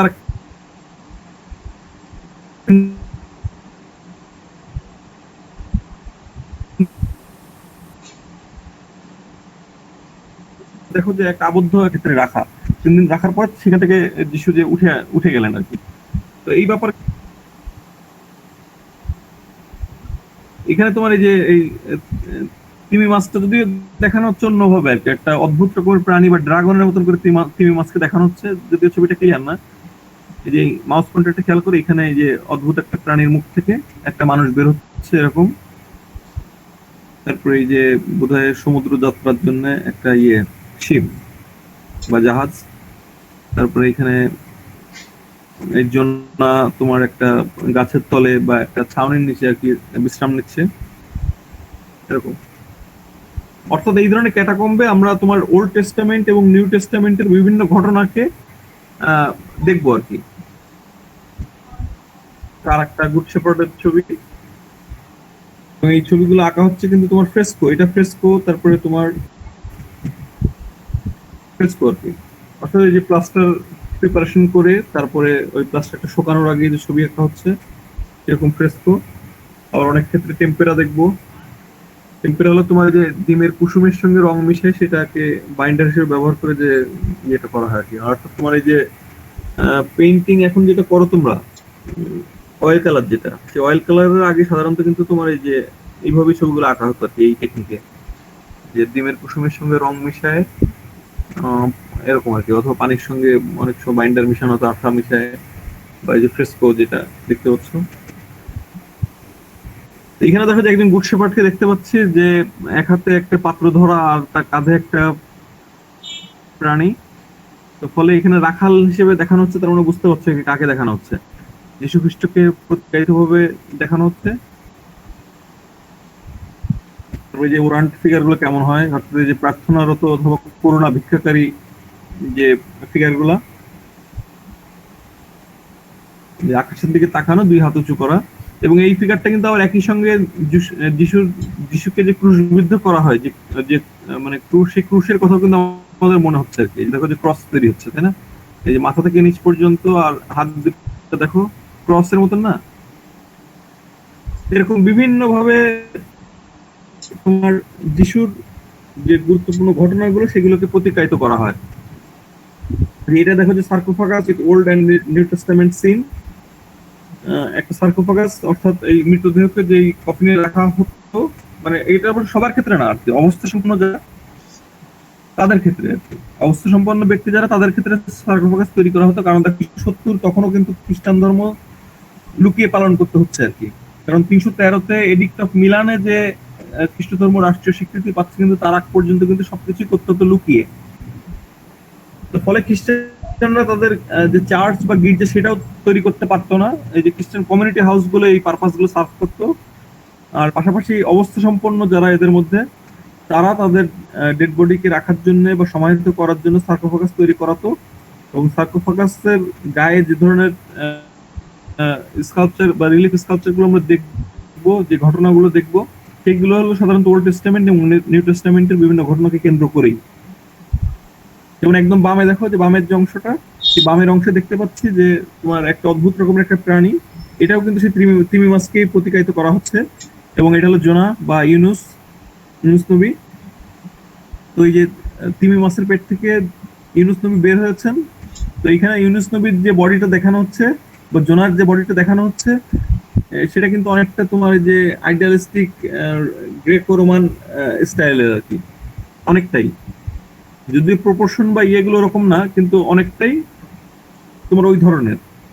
এই ধরনের হওয়ার পিছনে যে কারণটা, সেটা হলো যে অনেক ক্ষেত্রে কিন্তু একই শিল্পী তোমার রোমান সম্রাটদের যে পারপাস গুলো আছে, তাদের যে প্যাগান ধর্ম, সেই দেবতাদের স্কাল্পচার করছে, আবার পাশাপাশি এই ধরনের অর্ডার যখন পাচ্ছে যে নব্য খ্রিস্টান যারা হচ্ছে, তাদের প্রয়োজন পূরণ করার জন্য কিন্তু একই শিল্পী কাজ করছে আর কি, বুঝতে পারছো? ফলে দেখা যাচ্ছে যে অনেক ক্ষেত্রেই অনেক মিল পাবো আমরা। এবং যারা এই সার্কোফাগাসে এই রিলিফ স্কাল্পচারের এই প্যানেল গুলো করছে, তারা কিন্তু দেখা যাচ্ছে নব্য খ্রিস্টান, অর্থাৎ তারা তাদের স্মৃতিতে তখনও পর্যন্ত সার্কোফাগাসে এই ধরনের স্কাল্পচার করার বিষয়টা কিন্তু জীবন্ত আর কি।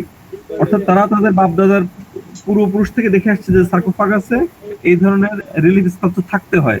তো ফলে খ্রিস্টান ধর্ম গ্রহণ করার পরও তাদের মধ্যে কিন্তু ওরকম একটা চেতনা কাজ করে যে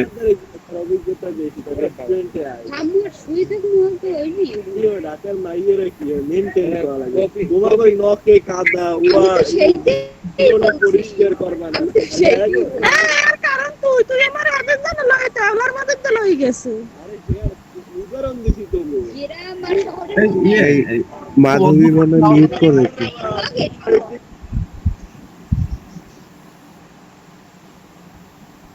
মানে তোমরা কি নিজেদের মতো কথা বললে নাকি? আমি বুঝতে পারলাম না। স্যার হয়তো বা একজনের ইয়ে ওপেন হয়ে গেছিল স্যার, আনমিউট হয়ে গেছিল। সার্কোফাগাসে এই ধরনের রিলিফ স্কাল্পচার করার পেছনে কারণগুলো আমি বললাম, যে যারা নব্য খ্রিস্টান হচ্ছে আর কি, নতুন যারা এই ধর্মে আসছে, তারা কিন্তু এর আগে ছিল প্যাগান ধর্মে, তাই না? তো ফলে সার্কোফাগাসে বিভিন্ন বিষয়কে কেন্দ্র করে স্কাল্পচার করা বা স্কাল্পচার দেখতে তারা অনেক বেশি অভ্যস্ত। তো ফলে যখন তারা খ্রিস্টান ধর্মে আসছে, তখন দেখা যাচ্ছে যে অনেক পুরনো সংস্কৃতি তারা কিন্তু আঁকড়ে ধরে আছে আর কি। বুঝতে পারছো? মানে পুরনো ধর্মের অনেক কিছুই তারা কিন্তু তাদের ভিতরে লালন পালন করে নিজের অবচেতনেই। মানে এটা খুব স্বাভাবিক একটা মানসিক প্রক্রিয়া যে তুমি দেখা যাচ্ছে যে 50 বছর একটা একটা ভাবে একটা বিশ্বাসের জীবনযাপন করে যে তারপরে 50 বছরের পরে যে তুমি আরেকটা দর্শনে বা আরেকটা চিন্তাধারায় নিজেকে যখন কনভার্ট করছো, তখন কিন্তু একদিনেই সেটা রাতারাতি হয়ে যাবে না আর কি। তো ফলে দেখা যাচ্ছে তুমি এই যে 50 বছর যে লাইফটা মানে একভাবে যাপন করলে, সেই রকম অনেক কিছুই, অনেক চিন্তা ভাবনা, অনেক বিশ্বাসই তোমার মধ্যে কিন্তু কাজ ক্রিয়াশীল থেকে যাবে। বুঝতে পারছো?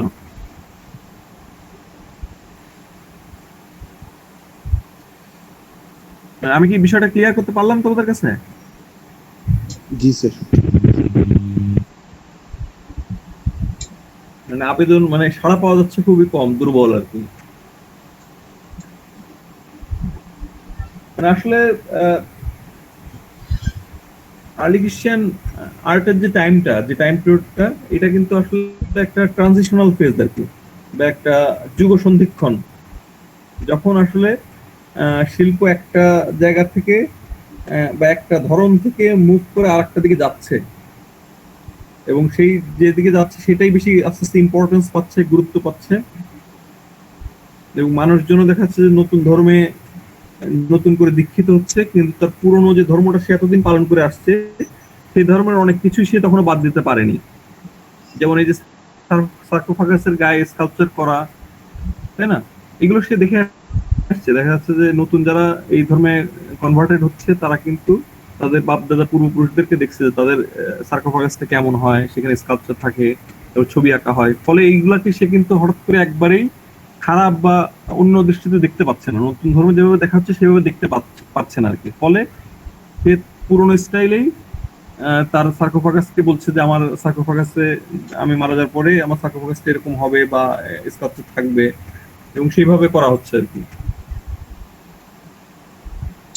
এবং শিল্পী অনেক ক্ষেত্রে দেখা যাচ্ছে যে একই, অর্থাৎ সে যে শিল্পী কাজ করছে, সে দেখা যাচ্ছে যে প্যাগানদের যে বহু দেবতায় বিশ্বাসী মানুষদের যে সার্কোফাগাস, সেইটাতেও কাজ করছে। আবার এই যে খ্রিস্টান ধর্মে যে নতুন যে খ্রিস্টান ধর্মে যে ধরনের বিষয়কে কেন্দ্র করে ছবি চাওয়া হচ্ছে, সেখানেও সেই একই ধরনের কাজ করছে আর কি। তো ফলে দেখা যাচ্ছে যে শরীরের যে গড়ন, যেমন এখানে দেখো যে এই জোনাকে কিভাবে দেখানো হচ্ছে আর কি, বা ইউনুস নবীকে কিভাবে দেখানো হচ্ছে, তার খুব মাসেল বা খুব মাংসপেশি দেখানো হচ্ছে শরীরের মধ্যে, এবং অনেকটাই গ্রেকো রোমান আইডিয়ালিস্টিক যে ফিগার, সেরকম আর কি। সেরকম মানে প্রপোর্শনেটলি বা ইয়েতে একদম হুবহু ওরকম না, কিন্তু ওরকম একটা আভাস আমরা পাচ্ছি আর কি। তারপর দেখো যে এখানে হলো ওরান্ট, বা এই যে প্রার্থনারত বা করোনা ভিক্ষাকারী করোনা প্রার্থনা করছে, এরকম একজন ভদ্র মহিলাকে দেখতে পাচ্ছি, দুই হাত উঁচু করা, এবং দুই হাত উঁচু করে এইভাবে দাঁড়ানোর কারণে একই সময় কিন্তু সে ক্রুশের, বা যীশু খ্রিস্টকে যে ক্রুশে বিদ্ধ করা হলো, সেই ক্রুশটাকে কথাও মনে করা দিচ্ছে আর কি। এবং তার হাত, দুই হাতের পেছনে দেখা যাচ্ছে দুইটা গাছ, এবং গাছ কিন্তু খ্রিস্টান রিলিজনে খুব গুরুত্বপূর্ণ একটা বিষয়, কারণ এই গাছের যে কাঠ, সেই কাঠ কিন্তু আবার এই যে যীশু খ্রিস্টের ক্রুশের কথা মনে করা দেয়। যীশু খ্রিস্টকে যে ক্রুশে বিদ্ধ করে হত্যা করা হয়, সেই ক্রুশটা তো কাঠের ছিল, ফলে গাছ দেখা মাত্রই কিন্তু সেই ক্রুশের কথা মনে পড়ে যায়। তারপর দেখো যে লাস্ট এম্পায়ার বা শেষ সাম্রাজ্যের যুগে রোমানরা যেমন তাদেরকে সার্কোফাগাসে দার্শনিক হিসেবে বা খুব বিজ্ঞ ব্যক্তি হিসেবে দেখাতো, হাতে একটা স্ক্রল থাকতো, সেরকম একটা ক্যারেক্টার কিন্তু আমরা এখানেও পাচ্ছি।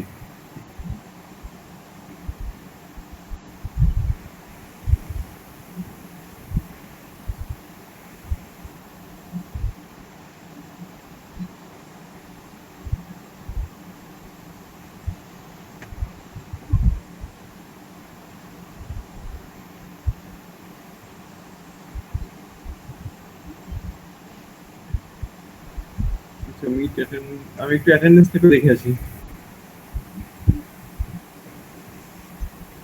আজকে শরীরের অবস্থা বেশ খারাপই।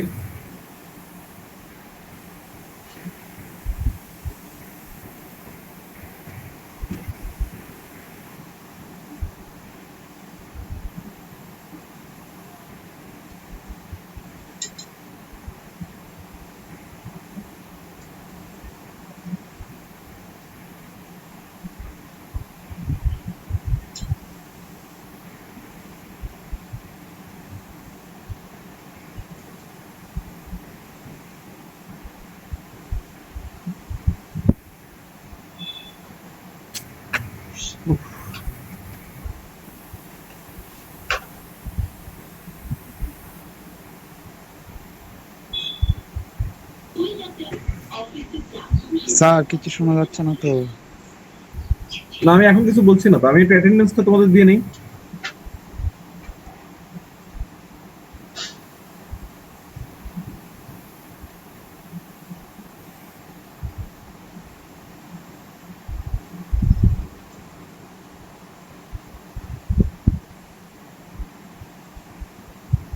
ঊনপঞ্চাশ জন আসছো তোমরা।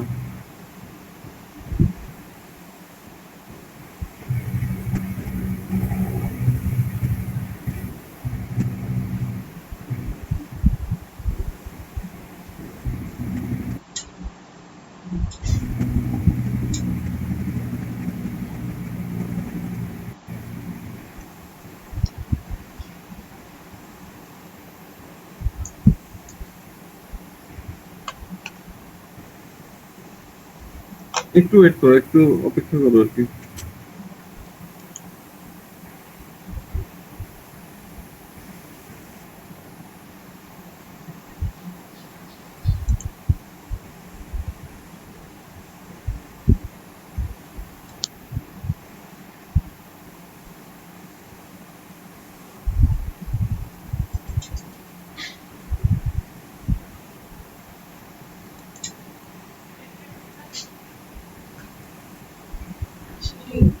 না কেন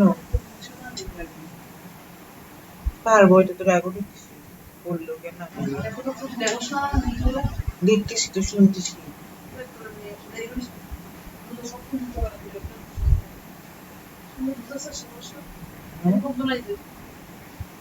ওই অ্যাটেন্ডেন্স নেই,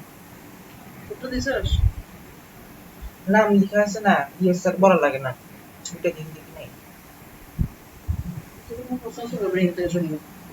কেন, ওই বুঝবেই তো না। আমি বুঝছি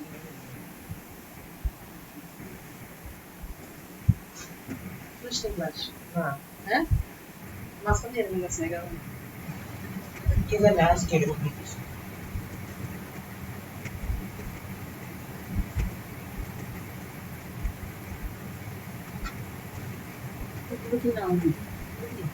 না আমাদের যারা যারা ক্লাস করছে সবাই আছে, এই যে আমার নাম, এই যে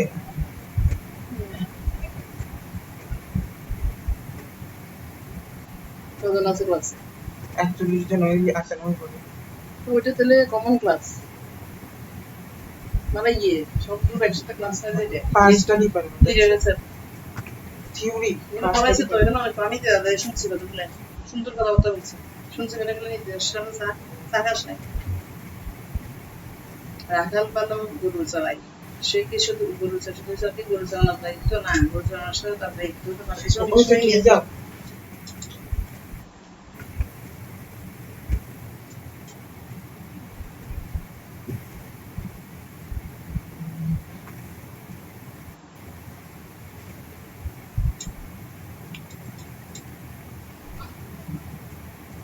আজকে হাইয়েস্ট 52 জন ছিল আর কি, 52 জন।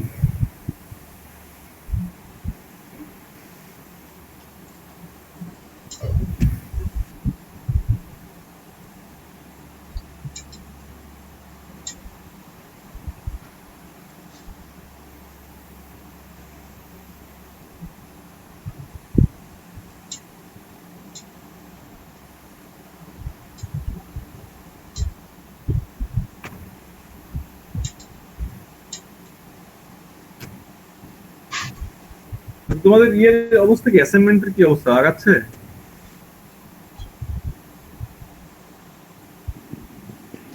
স্যার মানে ডিটেলস করে করে পড়তেছি স্যার, পরে একবারে লিখবো আর কি। মোটামুটি চলছে স্যার। যাক, স্যার রোমান যদি ওটা দিয়ে দিবেন মানে আজকে কালকের মধ্যে বা ও হ্যাঁ আমি দিয়ে দেবো। আচ্ছা এটা তো ইয়ে, তোমাদের অনেকদের কাছে কিন্তু বিশ্বশিল্পের রূপরেখা বইটা আছে আমি জানি, তো তোমরা নিজেরাও কিন্তু একটু মানে শেয়ার করতে পারো। আমি শেয়ার করলে তো আলাদা কিছু হবে তা তো না। আচ্ছা আমি দিয়ে দেবো, আজকে দিয়ে দেবো। আচ্ছা স্যার।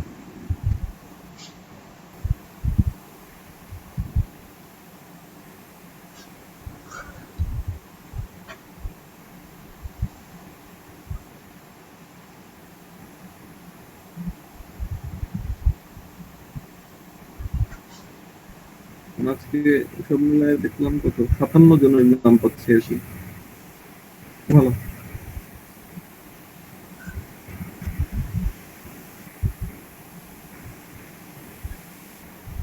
হুম,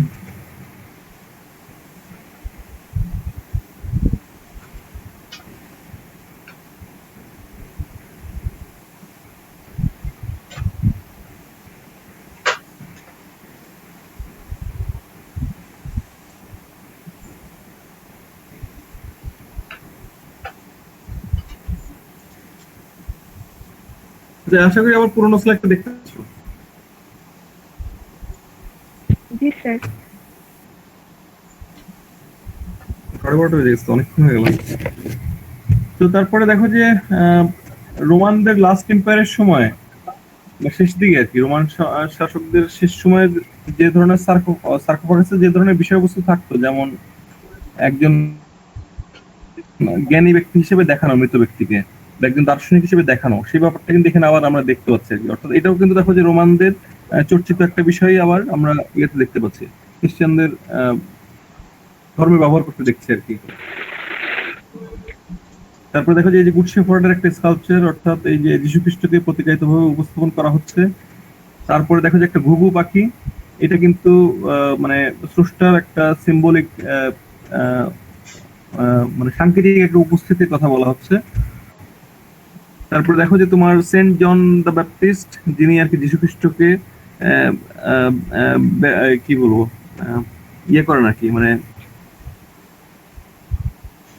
কি বলে এটাকে, যে মানে দীক্ষা বাড়িতে গোসল করান আর কি, বা মানে দীক্ষিত করেন আর কি। তো এখানে সেন্ট জন দ্য ব্যাপটিস্ট, আর পাশাপাশি এই যে যীশু খ্রিস্টকে ছোট অবস্থায় দেখানো হচ্ছে। যদিও যীশু খ্রিস্টের এই যে ব্যাপটিজমের যে সময়টা, সেটা তার 30 বছর বয়সের সময় হয়, কিন্তু এখানে তাকে শিশু হিসেবে দেখানো হচ্ছে।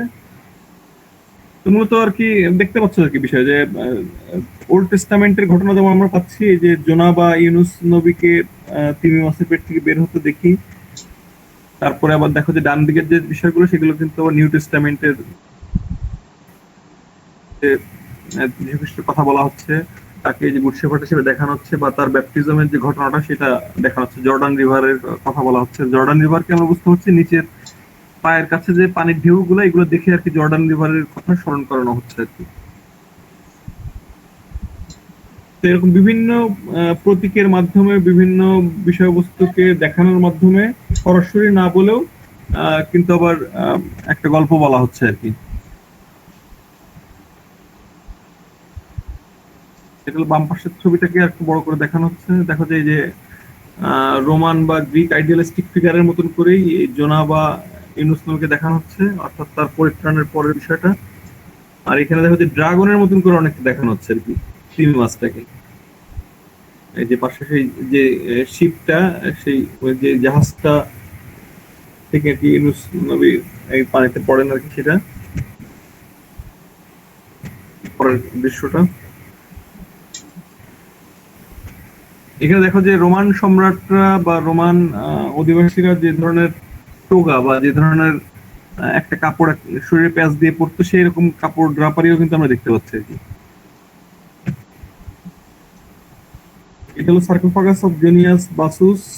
জুনিয়াস বাসু হলো একজন বেশ প্রভাবশালী একজন মানুষ, একজন একটা মানে শহরের কর্তা ব্যক্তি বা কর্তা স্থানীয় ব্যক্তি আর কি। তো এইটা দেখো যে এই সার্কোফাগাসটার টাইম হলো 359, অর্থাৎ 313-তে এডিক্ট অফ মিলানের পরের ঘটনা। অর্থাৎ অলরেডি তখন খ্রিস্টানরা প্রকাশ্যে তাদের ধর্মীয় যে চিন্তা ভাবনা, যে মত, সেটা প্রকাশ করতে পারে। মানে তারা অনেকটা স্বাধীন সেই সময়কার একটা সার্কোফাগাস। এবং জুনিয়াস বাসু, যিনি হলো তোমার তার শেষ জীবনে এসে বৃদ্ধ বয়সে এসে আর কি তোমার খ্রিস্টান ধর্মে অন্তর্ভুক্ত হন বা খ্রিস্টান ধর্মে আসেন। তো ফলে তার সার্কোফাগাসে কিন্তু তার পুরাতন এতদিনকার যে চিন্তা ভাবনা, ধ্যান ধারণা, সেগুলোরই একটা রিফ্লেকশন আমরা পাচ্ছি। অর্থাৎ তার সার্কোফাগাসটাও পুরাতন প্যাগান ধর্মের অনুসারীদের মতনই প্রচুর স্কাল্পচার থাকবে, এটাই তিনি দেখতে পছন্দ করবেন, এটাই স্বাভাবিক। এখানে ওল্ড টেস্টামেন্ট এবং নিউ টেস্টামেন্টের বিভিন্ন ঘটনাকে দেখানো হচ্ছে। যেমন একদম উপরে দেখো যে নবী ইব্রাহিম তার ছেলে ইসাককে নিয়ে আসছে কোরবানি করতে, যেটা তোমার ওল্ড টেস্টামেন্টে আমরা পাই। নিউ টেস্টামেন্টেও আছে যে ঘটনাটা, বা এই একই ঘটনা কিন্তু ইসলাম ধর্মের কোরআন শরীফেও আছে আর কি। হ্যাঁ, এখানে সেই ঘটনাটা দেখানো হচ্ছে যে ইব্রাহিম স্রষ্টাকে সন্তুষ্ট করার জন্য তার ছেলেকে কোরবানি করার জন্য নিয়ে আসছে। এই যে ছেলে এক হাতে ধরা, এটা। তারপর এটার ঘটনা আমি ঠিক ক্লিয়ার বলতে পারবো না। তারপরের যেটা মাঝখানে, এখানে যীশু খ্রিস্টকে দেখা যাচ্ছে যে একটা সিংহাসনে বসা, অর্থাৎ তিনি স্বর্গে বসে আছেন এবং তার পা যেখানে রাখা সেখানে দেখো যে আর একটা দাড়ি চুলওয়ালা একটা ক্যারেক্টার, অর্থাৎ পৃথিবীর কথা প্রতিকায়িত করা হচ্ছে। মানে তিনি স্বর্গে বসে আছেন, এটা যীশু খ্রিস্ট নিজেই নাকি বলেছেন যে আমার সিংহাসন হবে স্বর্গে, আর আমার সিংহাসনটা হলো স্বর্গে, আর আমার পা রাখার স্থানটা হলো পৃথিবী আর কি। অর্থাৎ তিনি যে টুলটা বা যেটার উপরে পা রাখছেন সেটা হলো পৃথিবী, আর তিনি স্বর্গে বসে আছেন। এবং তার দুই পাশে তার দুজন গুরুত্বপূর্ণ শিষ্য পিটার এবং পল। তারপরে এটা আমি ঠিক নিশ্চিত না, এটা হয়তো মেরিকে দেখানো হতে পারে। তারপরে দেখো যে যীশু খ্রিস্টকে মেরে ফেলার যে নির্দেশটা দেওয়া হয়, যে নির্দেশটা দেন, তার নাম হলো তোমার পন্টিয়াস পাইলেট, সেই শাসক, মানে সেই রোমান শাসককে এখানে দেখতে পাচ্ছি মুখে হাত দিয়ে চিন্তিত অবস্থায়, পন্টিয়াস পাইলেট। হ্যাঁ, তারপর যীশু খ্রিস্টের যে অলৌকিক ঘটনা, অর্থাৎ তিনি মৃত ব্যক্তিকে জীবিত করতে পারতেন, বা লাজারাস নামে একজন ব্যক্তিকে তিনি মানে মৃত অবস্থা থেকে পুনর্জীবিত করেন, সেই ঘটনাটাই যে লাজারাস। তারপরে দেখো যে অ্যাডাম এবং ইভের যে ঘটনা, অর্থাৎ আদম এবং হাওয়ার যে ঘটনাটা, এবং তারা যে স্বর্গ থেকে পৃথিবীতে আসে, মানে অর্থাৎ আপেল খাওয়ার পরে বা গন্ধম ফল খাওয়ার পরে তারা যে লজ্জিত হচ্ছে, সেই ব্যাপারটা এখানে দেখানো হচ্ছে আর কি। তারপরে দেখো যীশু খ্রিস্ট জেরুজালেমে প্রবেশ করছে, এরকম একটা বিষয়। অর্থাৎ গাধার পিঠে চড়ে তিনি যে জেরুজালেমে প্রবেশ করেন, অর্থাৎ তিনি মারা যাওয়ার, মানে তাকে মেরে ফেলার অল্প কিছুদিন আগে তিনি জেরুজালেম শহরে প্রবেশ করেন গাধার পিঠে চড়ে, সেই বিষয়টাকে কিন্তু এখানে মনে করানো হচ্ছে। আবার একই সঙ্গে কিন্তু দেখো যে রোমান সম্রাটদেরকে কিন্তু ঘোড়ার পিঠে দেখানো হচ্ছে, কারণ হলো যে তাদের ক্ষমতা, তাদের শক্তি এতে ভালোভাবে প্রকাশিত হতো, এই কারণে। এখানেও যীশু খ্রিস্টকে দেখানো হচ্ছে যে একটা প্রাণীর পিঠে, যদি প্রাণীটা ঘোড়া না, এটা গাধা, কিন্তু তার গায়ের যে ড্রেসটা সেটাও কিন্তু রোমান সম্রাটদের মতনই টোগা আর কি, মানে একটা কাপড় পুরো শরীরে পেঁচানো। এবং অন্যান্য মানুষরা তাকে স্বাগত জানাচ্ছে জেরুজালেমে। যীশু খ্রিস্টের জন্ম তো বেথলেমে, এটা জানো যে বেথলেমে তার জন্ম, এবং তাকে মেয়ে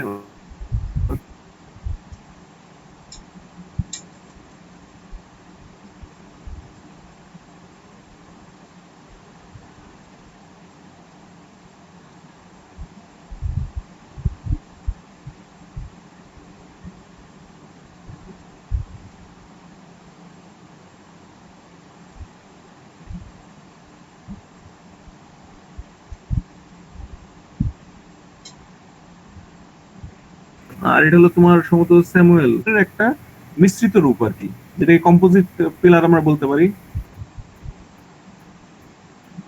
এবং এই দুইটা পিলারের মাঝখানে হয় পেডিমেন্টের মতন ত্রিকোণ আকৃতি দেখতে পাচ্ছ, অথবা আর্চের মতন করে আর কি, বা খিলানের মতন হাফ সার্কেল দেখতে পাচ্ছি। এটা ওইটাকে একটা ডিটেল ভিউ। স্যার দেখা যাচ্ছে না তো। দেখতে পাচ্ছ না? কোনটা দেখতে পাচ্ছ তোমরা? স্যার স্লাইডটা চলে গেছে স্যার।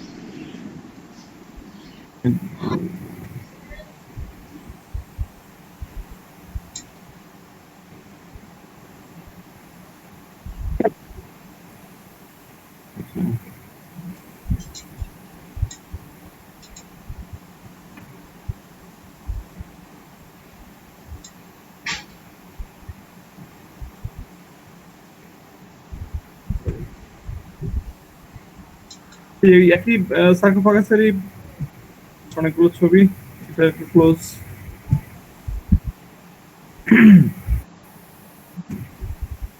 রাইজিং অফ লাজারাস, এই যে মৃত ব্যক্তিটাকে যীশু খ্রিস্ট মানে মৃত্যু থেকে আবার ফিরে নিয়ে আসেন, জীবন দান করেন।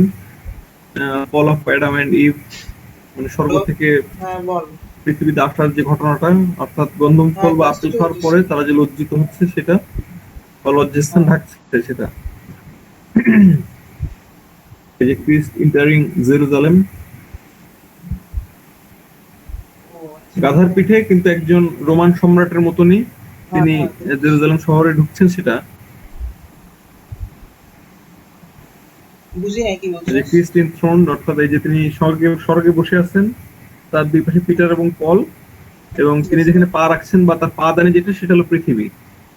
পৃথিবীর সিম্বল হিসেবে একটা এখানে মানুষ দেখানো হচ্ছে, যার মাথার উপরে পা দেওয়া। তারপর দেখা যায় ক্রিস্ট ইনথ্রোনড, অর্থাৎ যীশু খ্রিস্টের স্কাল্পচার কিন্তু খুবই রেয়ার, মানে খুবই রেয়ার। তবে দু একটা এক্সাম্পল পাওয়া যায়। কারণটা কি, এটা তোমরা আগেই তোমাদের বলে ফেলছি আর কি, যে অনেকেই আছেন যারা পূর্ববর্তী প্যাগান ধর্ম থেকে তোমার এই খ্রিস্টান ধর্মে আসছেন, কিন্তু তারা তখনও তাদের ভেতরে কিন্তু পেগান ধর্মের অনেক কিছুই লালন পালন করেন। যেমন পেগান ধর্মে কিন্তু বিভিন্ন দেবতাকে দেখানো খুব স্বাভাবিক এবং খুব সাধারণ একটা বিষয়। তো ফলে তারা যখন নতুন খ্রিস্টান ধর্মে আসছেন, তখন কিন্তু তারা পুরনো ধর্মের ধ্যান ধারণা থেকে উদ্বুদ্ধ হয়ে বা প্রভাবিত হয়ে যীশু খ্রিস্টেরও কিছু স্কাল্পচার করেছেন বা করিয়েছেন আর কি। সেরকম একটা খুব রেয়ার স্কাল্পচার দেখতে পাচ্ছ, যেখানে ক্রিস্ট ইনথ্রোনড, এবং এখানে দেখা যাচ্ছে যীশু খ্রিস্টের গায়ের যে কাপড় টোগা, সেটা কিন্তু রোমান সম্রাটদের গায়ে যে ধরনের কাপড় থাকে সেরকমই আর কি, এক প্যাচে তোমার একটা মানে টোগা যেটাকে বলা হয় সেটা। আবার দেখো যে গ্রিক এবং রোমান স্কাল্পচারের আইডিয়ালিস্টিক ফিগারে আমরা যে ধরনের চুল দেখি কোকড়ানো, মানে যেমন তো আলেকজান্ডার দ্য গ্রেটের পোর্ট্রেটের কথা মনে করে দেখো, বা অন্যান্য দেবতা বা বীর পুরুষদের কথা আগের মনে করে দেখো, তাদের মতন করে কিন্তু এখানে যীশু খ্রিস্টকে ক্লিন শেপড অবস্থায় এবং কোকড়ানো চুল অবস্থায় দেখতে পাচ্ছি আর কি। যদি এই স্কাল্পচারটা কিন্তু ছোট আর কি, মানে 2 ফিট 4 ইঞ্চি, মানে 2.5 ফিট আর কি, 30 ইঞ্চির মতন। যীশু খ্রিস্টের খুব রেয়ার স্কাল্পচারের একটা তোমরা দেখতে পাচ্ছ আর কি। তো এখানে কিন্তু যীশু খ্রিস্টকে আসলে একজন রোমান সম্রাট বা রোমান দেবতার মতন করেই কিছুটা আইডিয়ালিস্টিক ভাবেই উপস্থাপন করা হচ্ছে। তার গায়ের ড্রাপারি থেকে শুরু করে তার চুল। আচ্ছা, আমার মনে হয় আজকে এই পর্যন্ত থাকুক। হ্যাঁ, আজকে এই পর্যন্ত থাকুক। সবাই ভালো থাকো। আর আগামী পরশুদিন আশা করছি যে আবার কাজটা হচ্ছে, তখন বাকি বিষয়টা আগাবো, মানে নেক্সট দিন শেষ করে দেবো আমরা। শুনতে পাচ্ছ নাকি না? জি স্যার, শুনতে পাচ্ছি। জি স্যার। আচ্ছা ঠিক আছে, ভালো থাকো তাহলে সবাই। জি স্যার। আর অ্যাসাইনমেন্ট জমা দিতে হবে, সেভাবে আগাও। আপনিও ভালো থাকেন। হ্যাঁ অবশ্যই চেষ্টা করবো ভালো থাকার, খারাপ কেউ থাকতে চায় না। Okay bye.